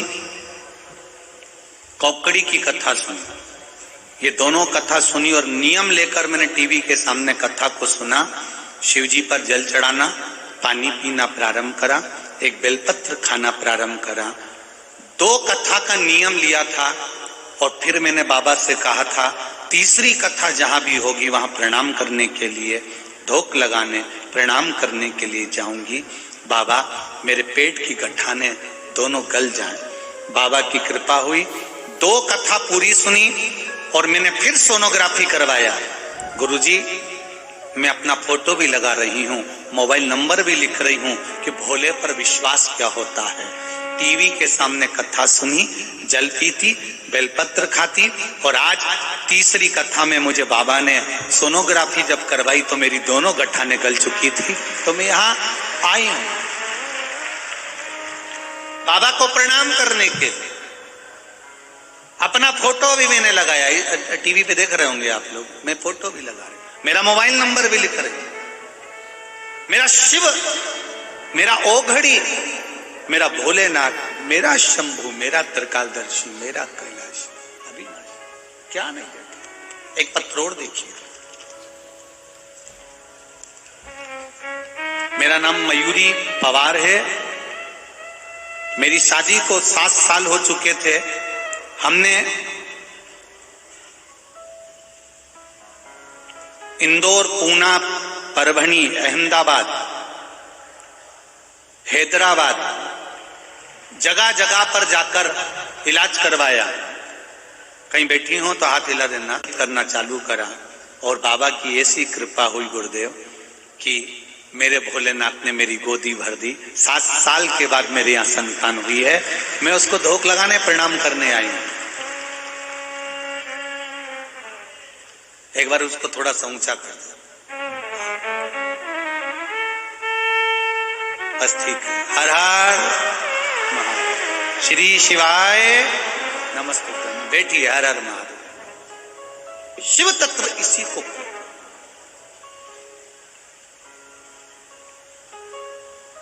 एक पत्र और पढ़ते,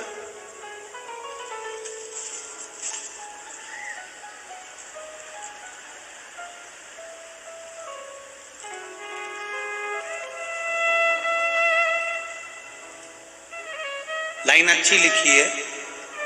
बाबा मैं तेरी पतंग,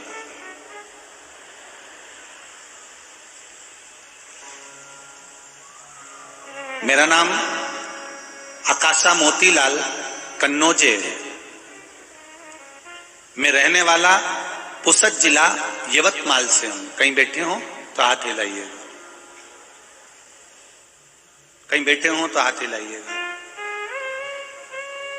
दिख गए क्या? अच्छा पीछे है, ठीक है। दोनों हाथ हिला दो एक बार। श्री शिवाय नमस्ते। भोलेनाथ जी की कृपा का क्या बखान करूं, जितना करूं उतना कम है गुरुदेव। 10 अक्टूबर 2022 को मेरी मां को पैलिसिस का अटैक आया। बड़ा अटैक था। उन्हें दिमाग की नस उनकी फट गई थी। घर में सब डर गए, माहौल खराब सा हो गया। हॉस्पिटल में उनको बताया, वहां के डॉक्टर ने बताया कि ब्रेन हेमरेज हो गया है, इन्हें जल्द से जल्द बड़े अस्पताल में लेकर जाइए। मां को वर्धा के बड़े हॉस्पिटल में इलाज के लिए लेकर गए, वहां डॉक्टर को दिखाया। 65 वर्ष की मेरी मां, 65 वर्ष के व्यक्ति को नस फटना के बाद बचाना बड़ा मुश्किल है, ये वहां के डॉक्टरों ने कह दिया। नस फट गई, रक्त का संचार पूरे दिमाग में होने लगा है, वो खून अंदर बैठते जा रहा है। गुरुदेव, हम लोग बहुत डर गए। बहन के घर से फोन आया कि भैया एक काम कर, शिवजी को चढ़ी हुई एक बेलपत्र तू कैसे भी लेकर आ और मां को दे दे। मैंने कहा कि उनको तो आईसीयू में रख दिया और दिमाग में रक्त उनका चल रहा है, तू उनको खिला नहीं सकता, तो वो बेलपत्र उनके पलंग पर रख दिया।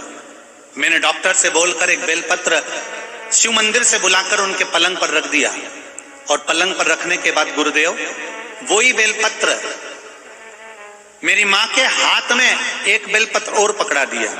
बाबा की कृपा देखिए गुरुदेव। कुछ देर के बाद डॉक्टर जब उनको ऑपरेशन के लिए लेकर जाने लगे तो वहां डॉक्टर ने कह दिया कि इनको ऑपरेशन की जरूरत नहीं है, रक्त बंद हो चुका है और शरीर ठीक होने लगा। ये शिव तत्व, ये शंकर औघड़ी। तेरी कृपा बिना न हिले एक भी अनु, लेते हैं श्वास तेरी कृपा से तनो तनो, बखान क्या करूं मैं राखों के ढेर का, चपटी भभूत में है खजाना कुबेर का। शिव तत्व को जानना। हम फिर निवेदन करेंगे। आपको लगता है कि आपका व्यापार नहीं चल रहा, आपको लगता है कि आपके घर में शांति नहीं, आपको लगता है कि मेरा यह काम होना चाहिए, नहीं हो रहा, तो प्रयास करना। 2 लोटा जल घर से लेकर जाइए, एक के ऊपर एक कलश को रख लो, नीचे 5 बेलपत्र, शिव जी के मंदिर में जाकर सबसे पहले बेलपत्र चढ़ाओ, फिर 1 लोटा जो सबसे ऊपर रखा हुआ है उसका पानी शिव जी को चढ़ा दो। दूसरा लोटा जो लेकर गए हो वो जल बेलपत्री के पेड़ के नीचे चढ़ा दो। 1 मिनट बैठकर श्री शिवाय नमस्तुभ्यम का जाप कर कर उस बेलपत्री के वृक्ष के नीचे, जहां पर 33 कोटि देवी देवता बुआरी लगाने के लिए आते हैं, जहां लक्ष्मी 24 घंटे रहती है, सरस्वती का निवास है, 64 योगिनियां जहां निवास करती हैं, 33 कोटि देवता जिस बेलपत्री के नीचे रहते हैं, उस बेलपत्री के वृक्ष के नीचे 1 मिनट बैठकर श्री शिवाय नमस्तुभ्यम कहकर अपने दिल की बात मेरे बाबा से प्रार्थना करो और अपने घर पर आ जाओ। बाबा चाहेगा तो 3 महीने में कार्य सफल कर ही दे। कभी कभी भगवान शिव की आराधना का चित्त आनंद सुख में बढ़ाना पड़ता।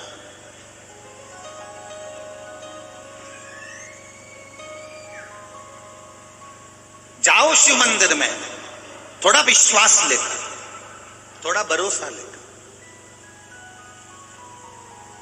उसके मंदिर में जाते रहो। वो कभी भी शंख बजा देगा, कभी भी जल वृष्टि कर देगा, कभी करुणा की वृष्टि कर देगा। ये मत सोचना कि आप शंकर जी के मंदिर में जा रहे हो, ये कभी विचार मत लाना कि आप शिव के मंदिर जा रहे हो।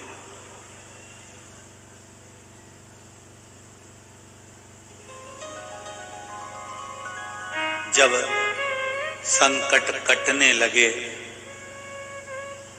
मिटने लगे कलेश, तब समझ जाना कि तुम्हारे दिल में शिव ने कर लिया प्रवेश। तब समझ जाना। संकट कटने लगे, तकलीफें कटने लगे, दुख कटने लगे, 1 लोटा जल चढ़ाते चढ़ाते तुम्हारा मन शिव में रमने लगे। शिव महापुराण की कथा ये लाखों भक्त जो श्रवण कर रहे हैं, आस्था चैनल के माध्यम से, फेसबुक यूट्यूब के माध्यम से, चाहे या दिल जब शिव से जुड़ने लगे, महादेव से जब मन लगने लगे,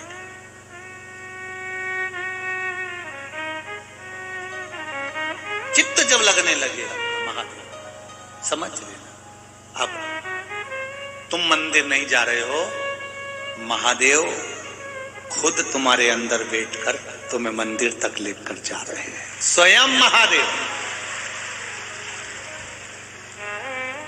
स्वयं महादेव।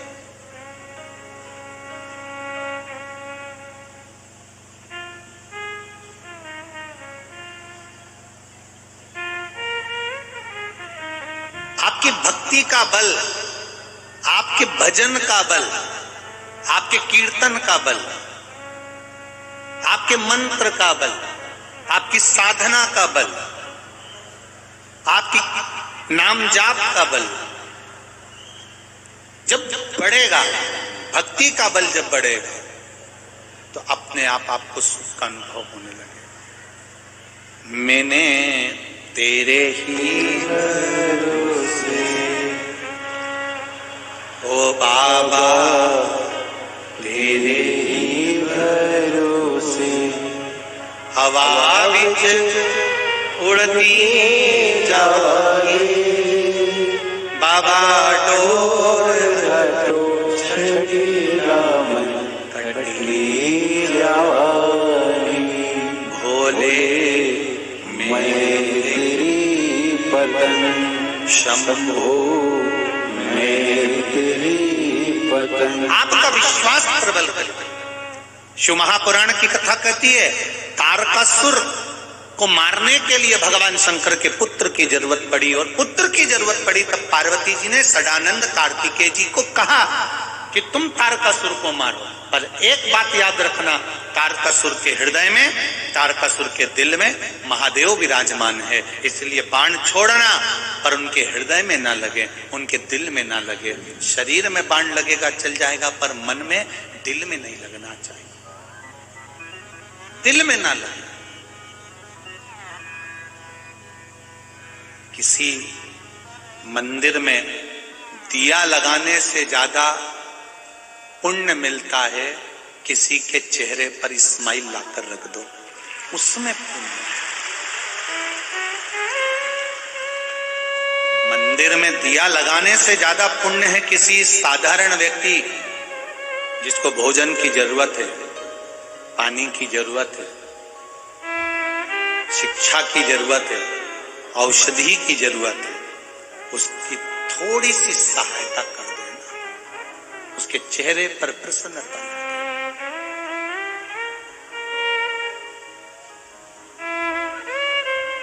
एक बात आप लोगों से कहना चाहेंगे, अच्छी लगे तो अपनी जिंदगी में उतारना, अच्छी लगे तो।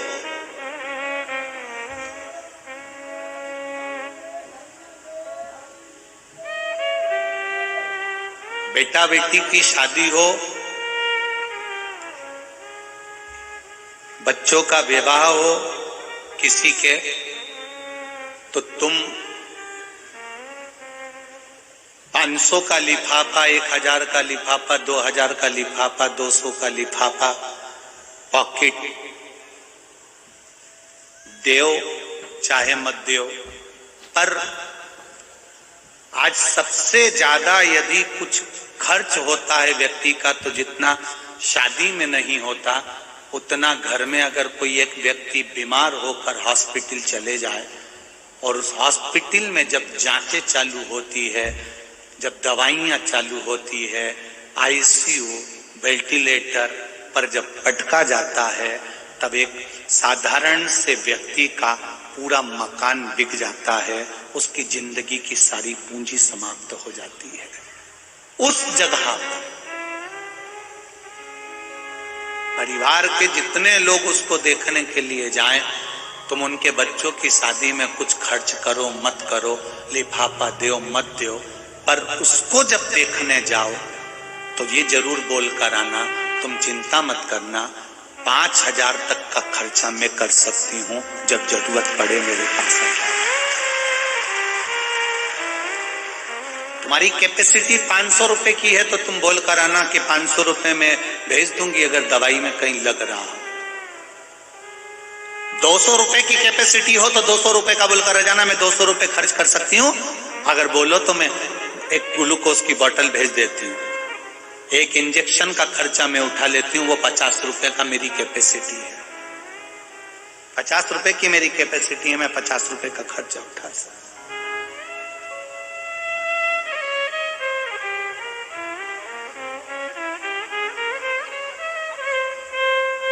आप अपना, हम ये नहीं कहेंगे कि तुम उस धन को कहीं बहुत आप ज्यादा ना लगाएं, अपनी कैपेसिटी 10 रुपए की है तो आप 5 लगा दो, कोई मना नहीं।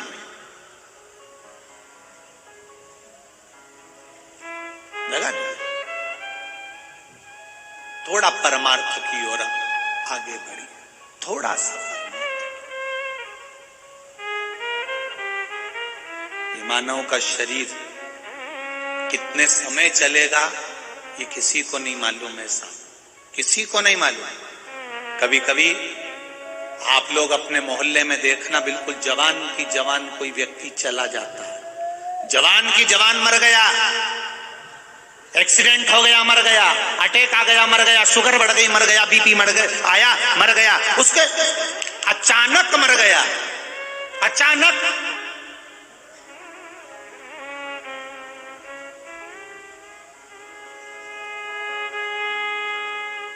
आश्चर्य होता है लोगों को, बिल्कुल अभी तो मिले थे, अभी तो दिखे थे, समाप्त हो गए। पर कभी जो मरा उसका स्मरण तुमने करा कि वो मर गया, कभी उसका स्मरण यह करना कि उसने अपनी जिंदगी में आकर करा क्या। केवल दुकान पर बैठा, बच्चों को पढ़ाया, स्कूल कॉलेज भेजा, पत्नी के लिए घर बनाया, गाड़ी बनाई, बंगला बनाया, परमार्थ क्या करा उसने? आने के बाद संसार सागर में उसने अच्छा कर्म क्या करा? कभी किसी से, उसके पास में कुछ भी नहीं था ना, धन भी नहीं था, तो कुछ मत देता, पर प्रेम से 2 शब्द ही बोल लेता तो वो भी पूंजी हो जाती। नहीं है ना आपके पास डॉलर, नहीं है धन, नहीं है वैभव, मत दो, पर किसी से प्रेम से तो बोल लो, कोई स्नेह के शब्द तो बोलो। वाणी ऐसी बोलिए जो मन का आपा खोए, पर आज के जमाने में वाणी ऐसी बोलिए जो जम के झगड़ा होए, पर उससे मत बोलिए जो तुमसे तगड़ा। क्या करोगे उससे? आपके पास में धन नहीं है देने के लिए, आपके पास में सत्ता नहीं है देने के लिए, आपके पास में भोजन नहीं है देने के लिए, आपके पास में पानी नहीं है देने के लिए। मीठी वाणी तो है, मीठी वाणी दीजिए। सास कितना भी अपशब्द बोले, ससुर कितना भी अपशब्द बोले, पति कितना भी अपशब्द बोले, पत्नी कितना भी अपशब्द बोले, बेटा कितना भी अपशब्द बोले, भाई कितना भी अपशब्द बोले, बहन कितना भी अपशब्द बोले, पर आपके मुख से मीठी वाणी कभी खत्म नहीं होना चाहिए। वो बोलेगा, उसको भुगतना पड़ेगा, हम बोलेंगे, हमको आनंद का अनुभव होगा। बोल, आग लगे बस्ती में, अपन रहो मस्ती में, क्या किसको रोइए, चादर तन के सोइए। बोले बोले तो बोलता रहे, उससे कोई हमें फर्क नहीं पड़ता। मीठी वाणी देना प्रारंभ करो, मिठास।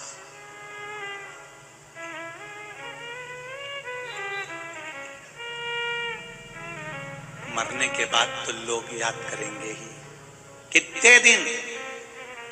किसी के मरने के बाद जितने बैठे हो तुम हो, चाहे ये सियोर वाला महाराज हो, चाहे दुनिया का कोई भी हो, हम तो अपनी भी कहेंगे, तुम्हारी भी कहेंगे, मरने के बाद कौन किसको याद कर रहा है ये किसी को नहीं मालूम।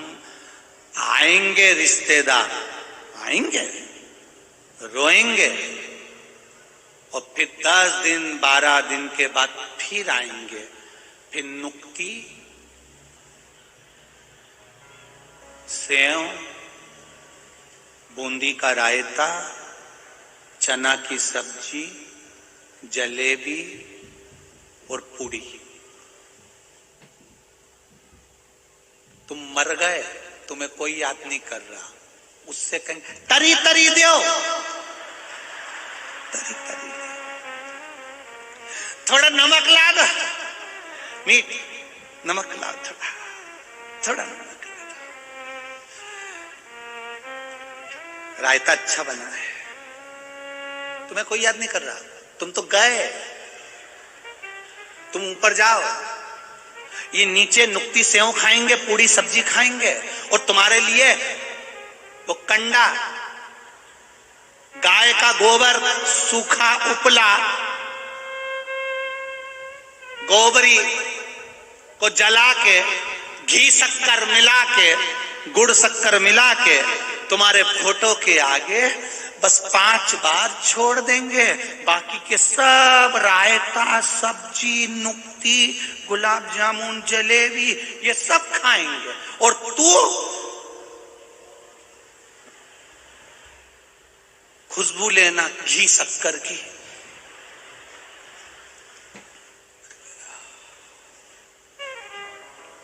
हंसो मती, तुम हो चाहे हम हो, फोटो टंगेगा जरूर। फोटो नहीं टंगेगा का? टंगेगा। मत बुरे कर्म कर वरना पछताएगा, भगवान की आंखों से तू बच नहीं पाएगा, तू बच नहीं पाएगा। अरे ओ अज्ञानी, मत कर नादानी। तेरे कर्म का फल भी तू ही पाएगा, जैसा किया तूने तेरे आगे आएगा। मत बुरे कर्म कर बंदे, मत बुरे कर्म कर बंदे, वरना पछताएगा। भगवान की आंखों से तू बच नहीं पाएगा, तू बच नहीं पाएगा। आप नहीं दे सकते किसी को कुछ, प्रेम की वाणी बोलना चालू, अच्छा बोलो।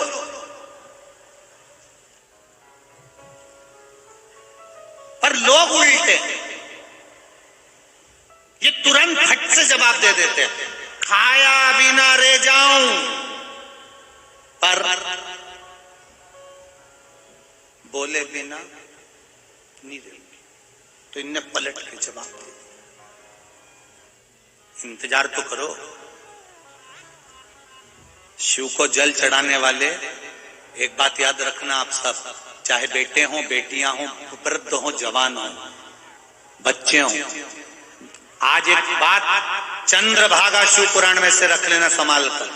शंकर को जल चढ़ाने वाले, एक बात याद रखना, तुम पर हंसने वालों का जवाब, तुम पर उंगली उठाने वालों का जवाब, तुमको गाली देने वाले का जवाब, तुमको अपशब्द कहने वालों का जवाब, जितने जल चढ़ाने वाले हो, याद रखना तुम्हारा जवाब तुम्हें नहीं देना, जो तुमको मंदिर तक बुलाता है वो जवाब दे। जो तुम्हें मंदिर तक बुला रहा है, तुम्हें खींचकर मंदिर तक ला रहा है, एक लोटा जल चढ़वा रहा है, वो महादेव सहज नहीं है, सरल नहीं है। देवताओं को अमृत दिया, खुद विष पी गए। पार्वती जी ने कहा तुम ये विष पी रहे हो? शिव जी बोले मेरे देवताओं के कारण पी रहा हूं, इनको अमृत देता हूं, मैं विष में पीता हूं। जवाब देने की जवाबदारी मेरी है, किसी दूसरे की जवाब देने की जवाबदारी नहीं। शंकर के भक्त की जवाबदारी शिव जानता, शंकर देख लेता है। करे करने वाला कुछ भी करे, तुम अपना भजन करो, तुम कीर्तन करो। सदानंद कार्तिकेय इस तारकासुर के हृदय में शिव जी बैठे हैं, बाण चलाना, पर तारकासुर के हृदय में बाण ना लगे, क्योंकि उसके हृदय में भगवान बैठा हुआ है। जिसके दिल में परमात्मा बैठा है उसका दिल कभी नहीं दुखाना। अगर दिल दुखा दिया तो फिर तुम कहीं के नहीं रह पाओगे। जिसके भीतर भगवान बैठा हुआ,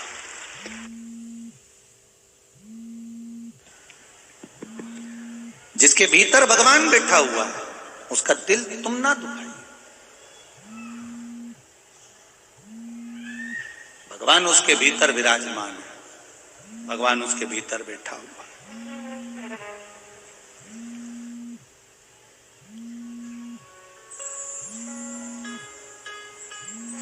शिव के नजदीक रह रहे हो तो डरना नहीं है।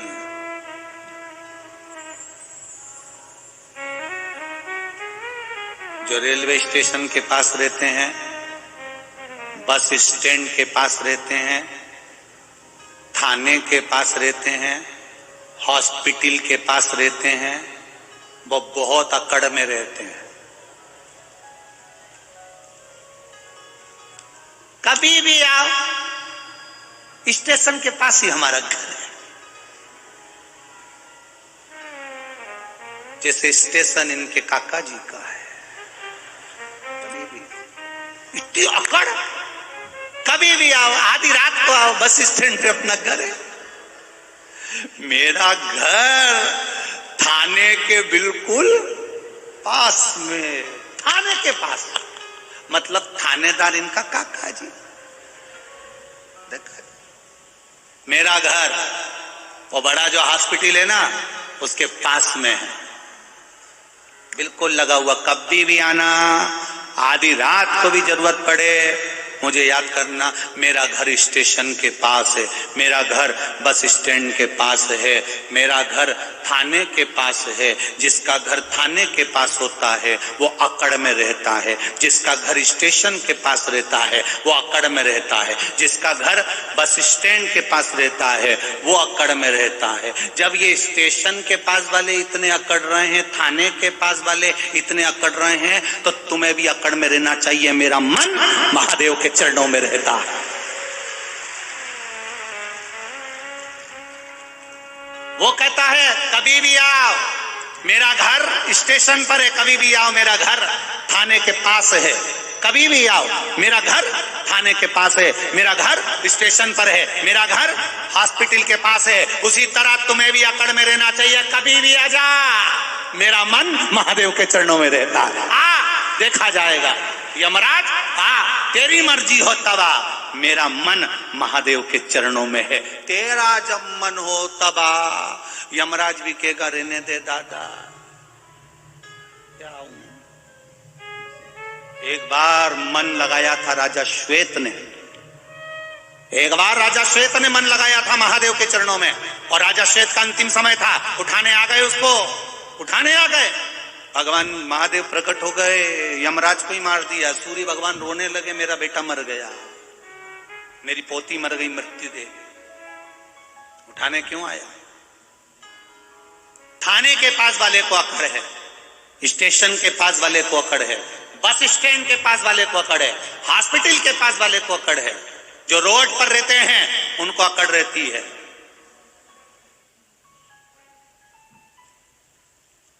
एक अकड़ तुम्हें भी होना चाहिए, मेरा महादेव मेरे साथ में है, मैं उसके चरणों में रोज जाता हूं, मेरा मन वहां लगा रहता।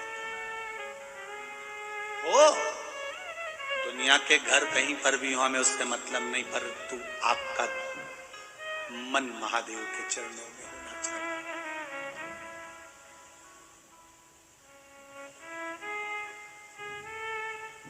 सबकी अभिलाषा रहती है, सबकी इच्छाएं रहती है।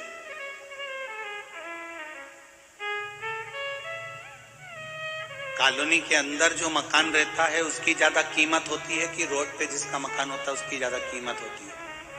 बोलो बोलो रे परवड़ी वाले, हैं? रोड के मकान की कीमत ज्यादा होती है ना? बोलो तो, तुम लोग तो ऐसे बैठे हो जैसे कि किसी ने कुछ बोल दिया। रोड की कीमत ज्यादा है, ठीक है। और रोड पर जमीन है तो उसकी कीमत है, रोड पर मकान है तो उसकी कीमत है, रोड पर दुकान है तो उसकी कीमत है, पर रोड पर इंसान है तो उसकी कोई कीमत नहीं है। आप अगर रोड पर आ गए तो आपकी कोई कीमत नहीं रहेगी। दुकान की कीमत रोड पर हो सकती है, मकान की कीमत रोड पर हो सकती है, जमीन की कीमत रोड पर हो सकती है, पर जब बुरा वक्त आता है और इंसान रोड पर आ जाता है तब उसकी कोई कीमत नहीं होती। फिर उसकी कीमत जानने वाला केवल महादेव होता है। उसकी कीमत जानने वाला कोई दूसरा नहीं होता, उसकी कीमत जानने वाला केवल एक महादेव होता है, केवल महादेव।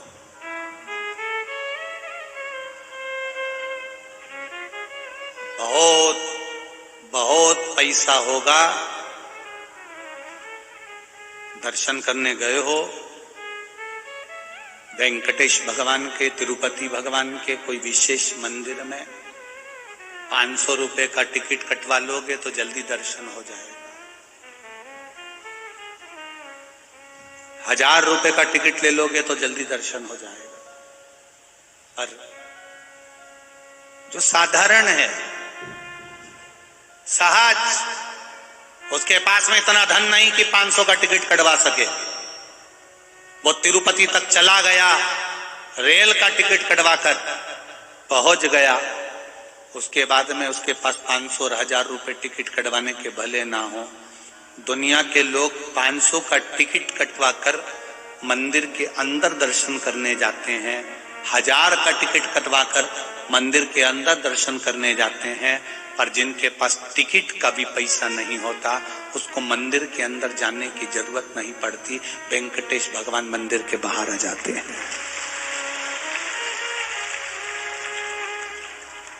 जानता है इसको किस चीज की जरूरत है, वो जानता है इसको क्या चाहिए, क्यों आया है, किस लिए आया। षडानंद कार्तिकेय, तारकासुर को मारो, मना नहीं, पर तारकासुर की चित्तवृत्ति में, हृदय में शिव बैठा है।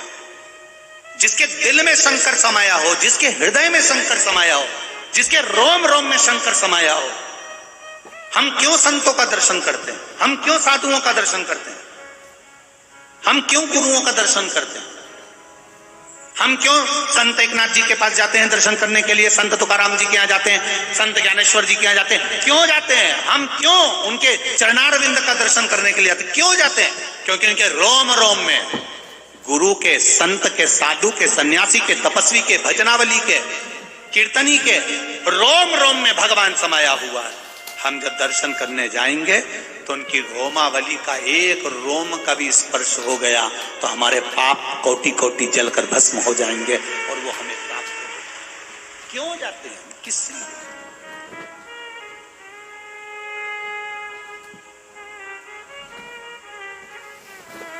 शंभो शरणे पड़ी मांगू घड़ी रे, दुख काटो दया करी दर्शन आपो, दया करी दर्शन आपो। हम जा रहे हैं संतों के पास, क्यों? क्योंकि उनके हृदय में, उनके दिल में, उनके रोमावली में भगवान बैठा है। उसी तरह तारकासुर असुर है, राक्षस है, राक्षस प्रवृत्ति का है, पर इसके दिल में शिव समाया हुआ है, इसलिए इसके हृदय में बाण नहीं लगना चाहिए। इसके हृदय में बाण ना लगे, इसका ध्यान रखना। कोई शंकर का उपासक हो, शिव का भक्त हो, शंकर की आराधना करने वाला हो, शिव पर एक लोटा जल चढ़ाने वाला हो, शंकर की भक्ति में अलमस्त होकर डूबा हुआ हो, उसका दिल कभी मत दुखाना, कभी मत दुखा, नहीं तो रोना तुमको पड़ेगा। क्यों दुखाना?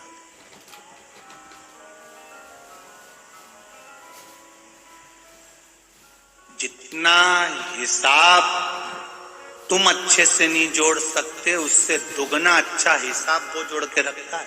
वो एक बहुत बड़े कथाकार, बहुत बड़े प्रवचनकर्ता, बहुत बड़े संत, बहुत बड़े कथाकार मर गए तो ऊपर गए। बैकुंठ का दरवाजा बंद था, सुबह 9 बजे खुलेगा, लाइन से खड़े हो जाओ। बैकुंठ के बाहर बहुत सारे लोग खड़े थे, कोई जीन्स पहन के खड़ा था, कोई चाबी घुमा रहा था, कोई टी शर्ट पहन के खड़ा था, कोई टोपी लगा के खड़ा था बैकुंठ के दरवाजे पर। पंडित जी भी खड़े हो गए, वो भी खड़े हो गए, जो कथा करते थे वो भी खड़े। पंडित जी ने सोचा, बताओ कैसे कैसे लोग बैकुंठ के दरवाजे पर खड़े, इनको तो नरक जाना चाहिए, कैसे बुरे बुरे स्वांग हो रहे हैं इनके, है? और खड़े बैकुंठ के दरवाजे पर।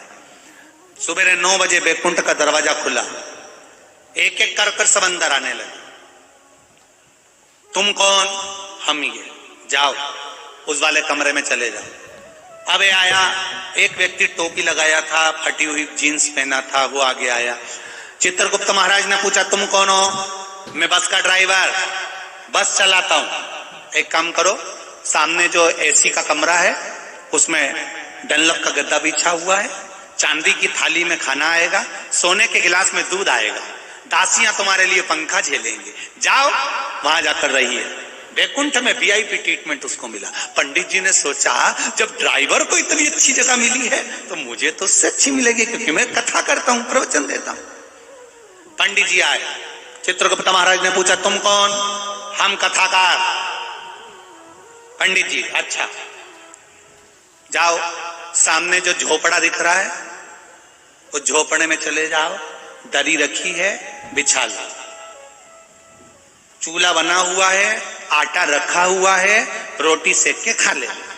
पंडित जी को गुस्सा आ गया, बस के ड्राइवर को इतना वीआईपी ट्रीटमेंट, बस के ड्राइवर को एसी का रूम, डनलप का गद्दा, सोने की थाली, चांदी का गिलास, दासियां, सब कुछ, और हम इतना प्रवचन देते हैं, कथा करते हैं, और हमारे लिए झोपड़ा। चित्रगुप्त महाराज बोले यहां कर्म के अनुसार फल मिलता है, चलो जाओ। पंडित जी बोले मैं हड़ताल करूंगा, स्ट्राइक करूंगा। कर लो, यहां कोई तुम्हारी सुनने वाला नहीं। यहां कोई रिश्वत मिश्वत चलती है क्या? नहीं, यहां रिश्वत नहीं चलती। तो फिर बस के ड्राइवर को इतनी अच्छी जगह कैसे दे दी तुमने? वीआईपी रूम कैसे दे दिया? एसी का रूम कैसे दे दिया? और हमको झोपड़ा दे दिया? आखिर कारण क्या है? इतने में चित्रगुप्त महाराज बोले चिल्लाओ मती, ये कर्म का खेल। कर्म का खेल? तो बस के ड्राइवर ने कौन सा कर्म करा था? बस का ड्राइवर जब बस चलाता था इतनी तेज चलाता था, इतनी तेज चलाता था, अंदर जितने लोग बैठे रहते थे सब हनुमान चालीसा पढ़ते रहते थे।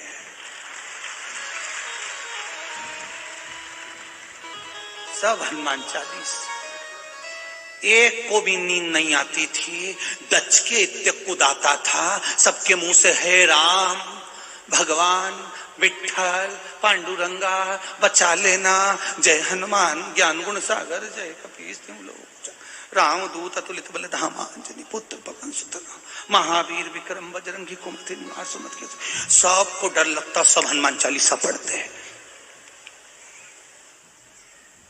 ये बस का ड्राइवर बस चलाता था, इतनी तेज चलाता था, सबको डर लगता, सब हनुमान चालीसा पढ़ते, राम नाम कृष्ण नाम जपते, विठ्ठल नाम जपते, भगवान को याद करते। तुम कथा करते थे, सब दीवार से टिक टिक के सोते, इसलिए उनको वीआईपी रूम है, तुमको झोपड़ा है। अब परभणी की जीजियों, तुम हमारा ध्यान रखना, तुम्हारी पड़ोसन कोई सोती हुई दिख जाए तो कोनी मार के उठा देना, बेचारा झोपड़ा में चले जाएगा रे सियोर वाला। ये नहीं, सियोर वाला झोपड़ा में चले जाएगा, समझाए तेरे को तो उठी चल तुरंत। ये कर्म का खेल, हृदय में शिव बैठा है, मन में शिव बैठा है, चित्त में शिव बैठा है, तो दिल ना दुखाइए। महाराज तारकासुर को भगवान कार्तिकेय जी ने मार दिया, तारकासुर को मारा। तारकासुर के 3 पुत्र तारकाक्ष, विदुम्माली, कमलाक्षकी, इन तीनों ने उपद्रव मचाया। जैसे उपद्रव मचाया, देवाधिदेव महादेव ने बड़ी कृपा कर उस तीनों को मारने के लिए मेरे देवाधिदेव महादेव ने सुंदर पशुपतिनाथ का रूप धारण कर लिया, और इन तीनों को मारने के लिए उस 33 कोटि देवी देवता पशु बन गए, मेरा देवाधिदेव महादेव पशुपति नाथ बन गए। तारकाक्ष, विदुम्माली, कमलाक्षकी, इन तीनों का संहार, तीनों का संहार। पशुपति व्रत की महत्वता का वर्णन किया गया, पशुपति अस्त्र का महत्व का वर्णन किया गया, पाशुपत्य अस्त्र का वर्णन किया गया, पाशुपत्य व्रत का वर्णन किया गया शिव पुराण में। पशुपति व्रत 5 सोमवार का होता है। कितने सोमवार? 5 सोमवार। 5 सोमवार का व्रत होता है। पहले सोमवार को जब व्रत करते हैं, दूसरे सोमवार को व्रत करो, चाहे 5वें सोमवार को व्रत करो, व्रत का विधान एक जैसा ही है। सुबह पूजन की थाली लेकर जाओ, जल, पंचामृत, जो भी आप भगवान को चढ़ा सकते हैं, स्नान आदि कराने के हिसाब से सामग्री ले जाओ, शिव जी का पूजन करो। थाली को वैसी की वैसी लाके रख दो, उसमें अलग से रात्रि में सामान कोई डालने की जरूरत नहीं है।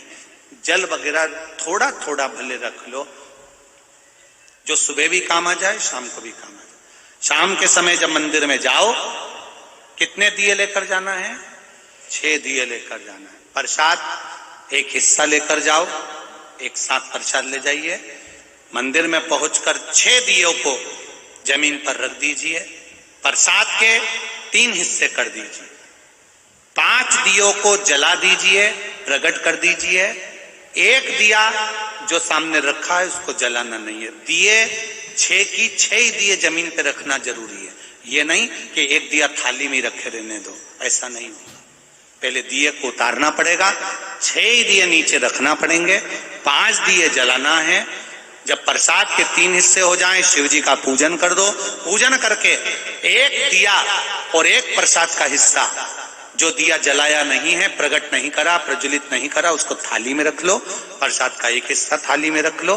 बाबा से विनती करो, आज मेरा पहला सोमवार का व्रत है, पशुपति व्रत है, बाबा इसको स्वीकार करना।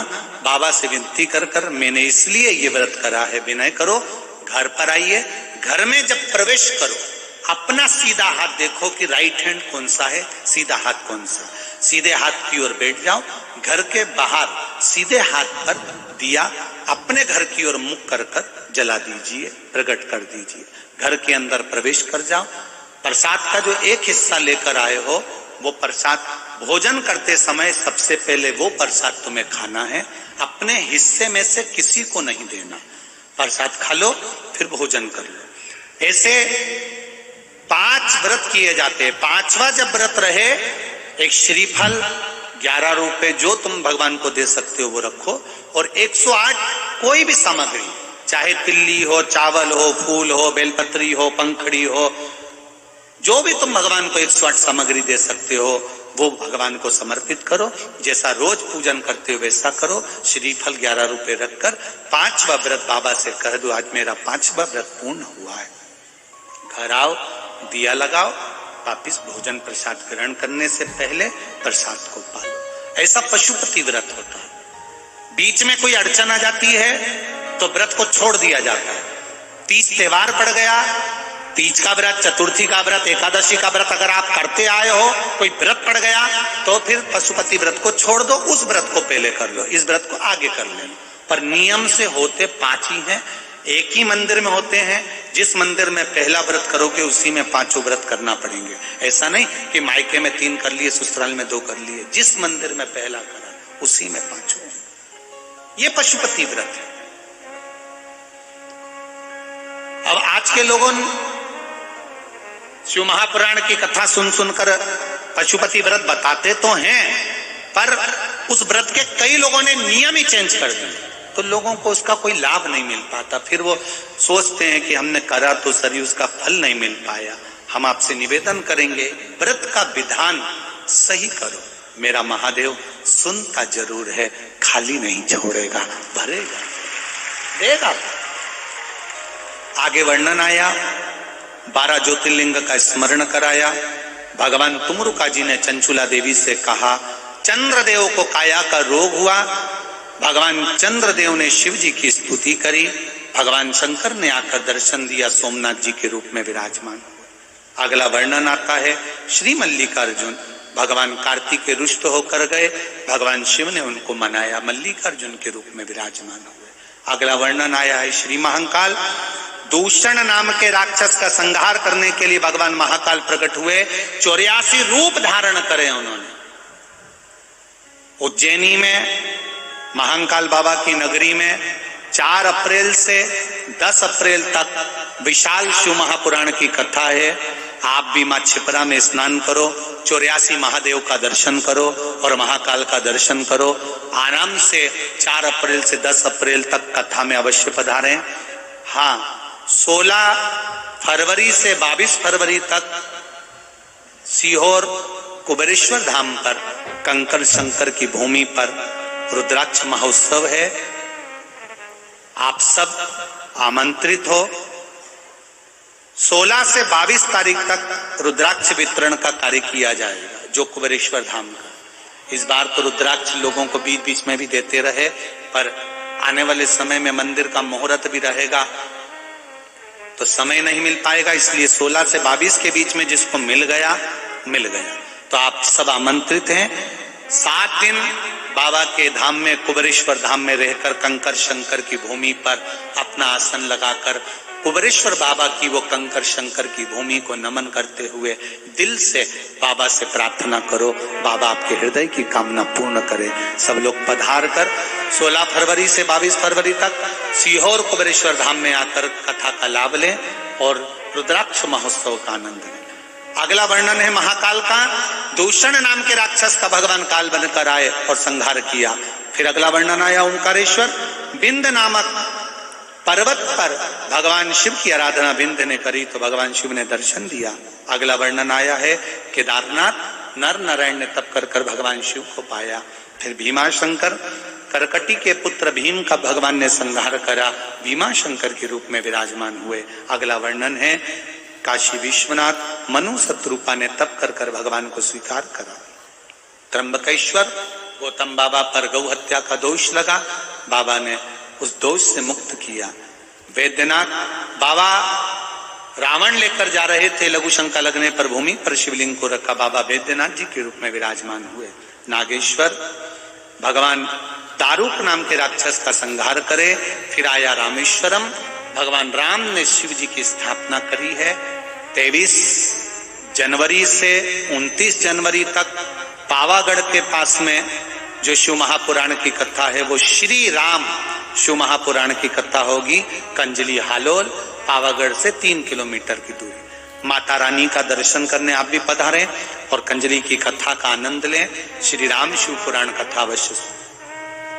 कथा का समय रहेगा दोपहर 2 बजे से 5 बजे तक। आस्था चैनल पर भी वही समय रहेगा। अगला वर्णन आया है कृष्णेश्वर। सुधर्म नाम के ब्राह्मण की धर्म पत्नी घूष्मा के पुत्र को भगवान ने जीवित करा, भगवान कृष्णेश्वर के रूप में विराजमान हुए। ऐसा 12 ज्योतिर्लिंग का चरित्र तुमरुका जी ने चंचुला देवी को श्रवण कराया। भगवान शिव ने अपने मस्तक की बेलपत्र पोथी पर समर्पित करी है। तुमरुका जी ने कहा, इस पावन शिव महापुराण की कथा को जो सुनता है वो संपूर्ण सिद्धियां प्राप्त करता है। ऐसी पावन शिव महापुराण की कथा आनंद के साथ परभणी की इस पावन धरा पर हो रही थी। 5 दिन इस कथा के सुंदर आनंद में आदरणीय सांसद महोदय संजय बाबू साहब ने बहुत आनंद के साथ इस पावन कथा का रसतत्व ग्रहण करवाया। खूब आनंद के साथ ये कथा आज विराम की ओर ले रही है। भाव भक्ति से आप सब का आत्मीय प्रेम आनंद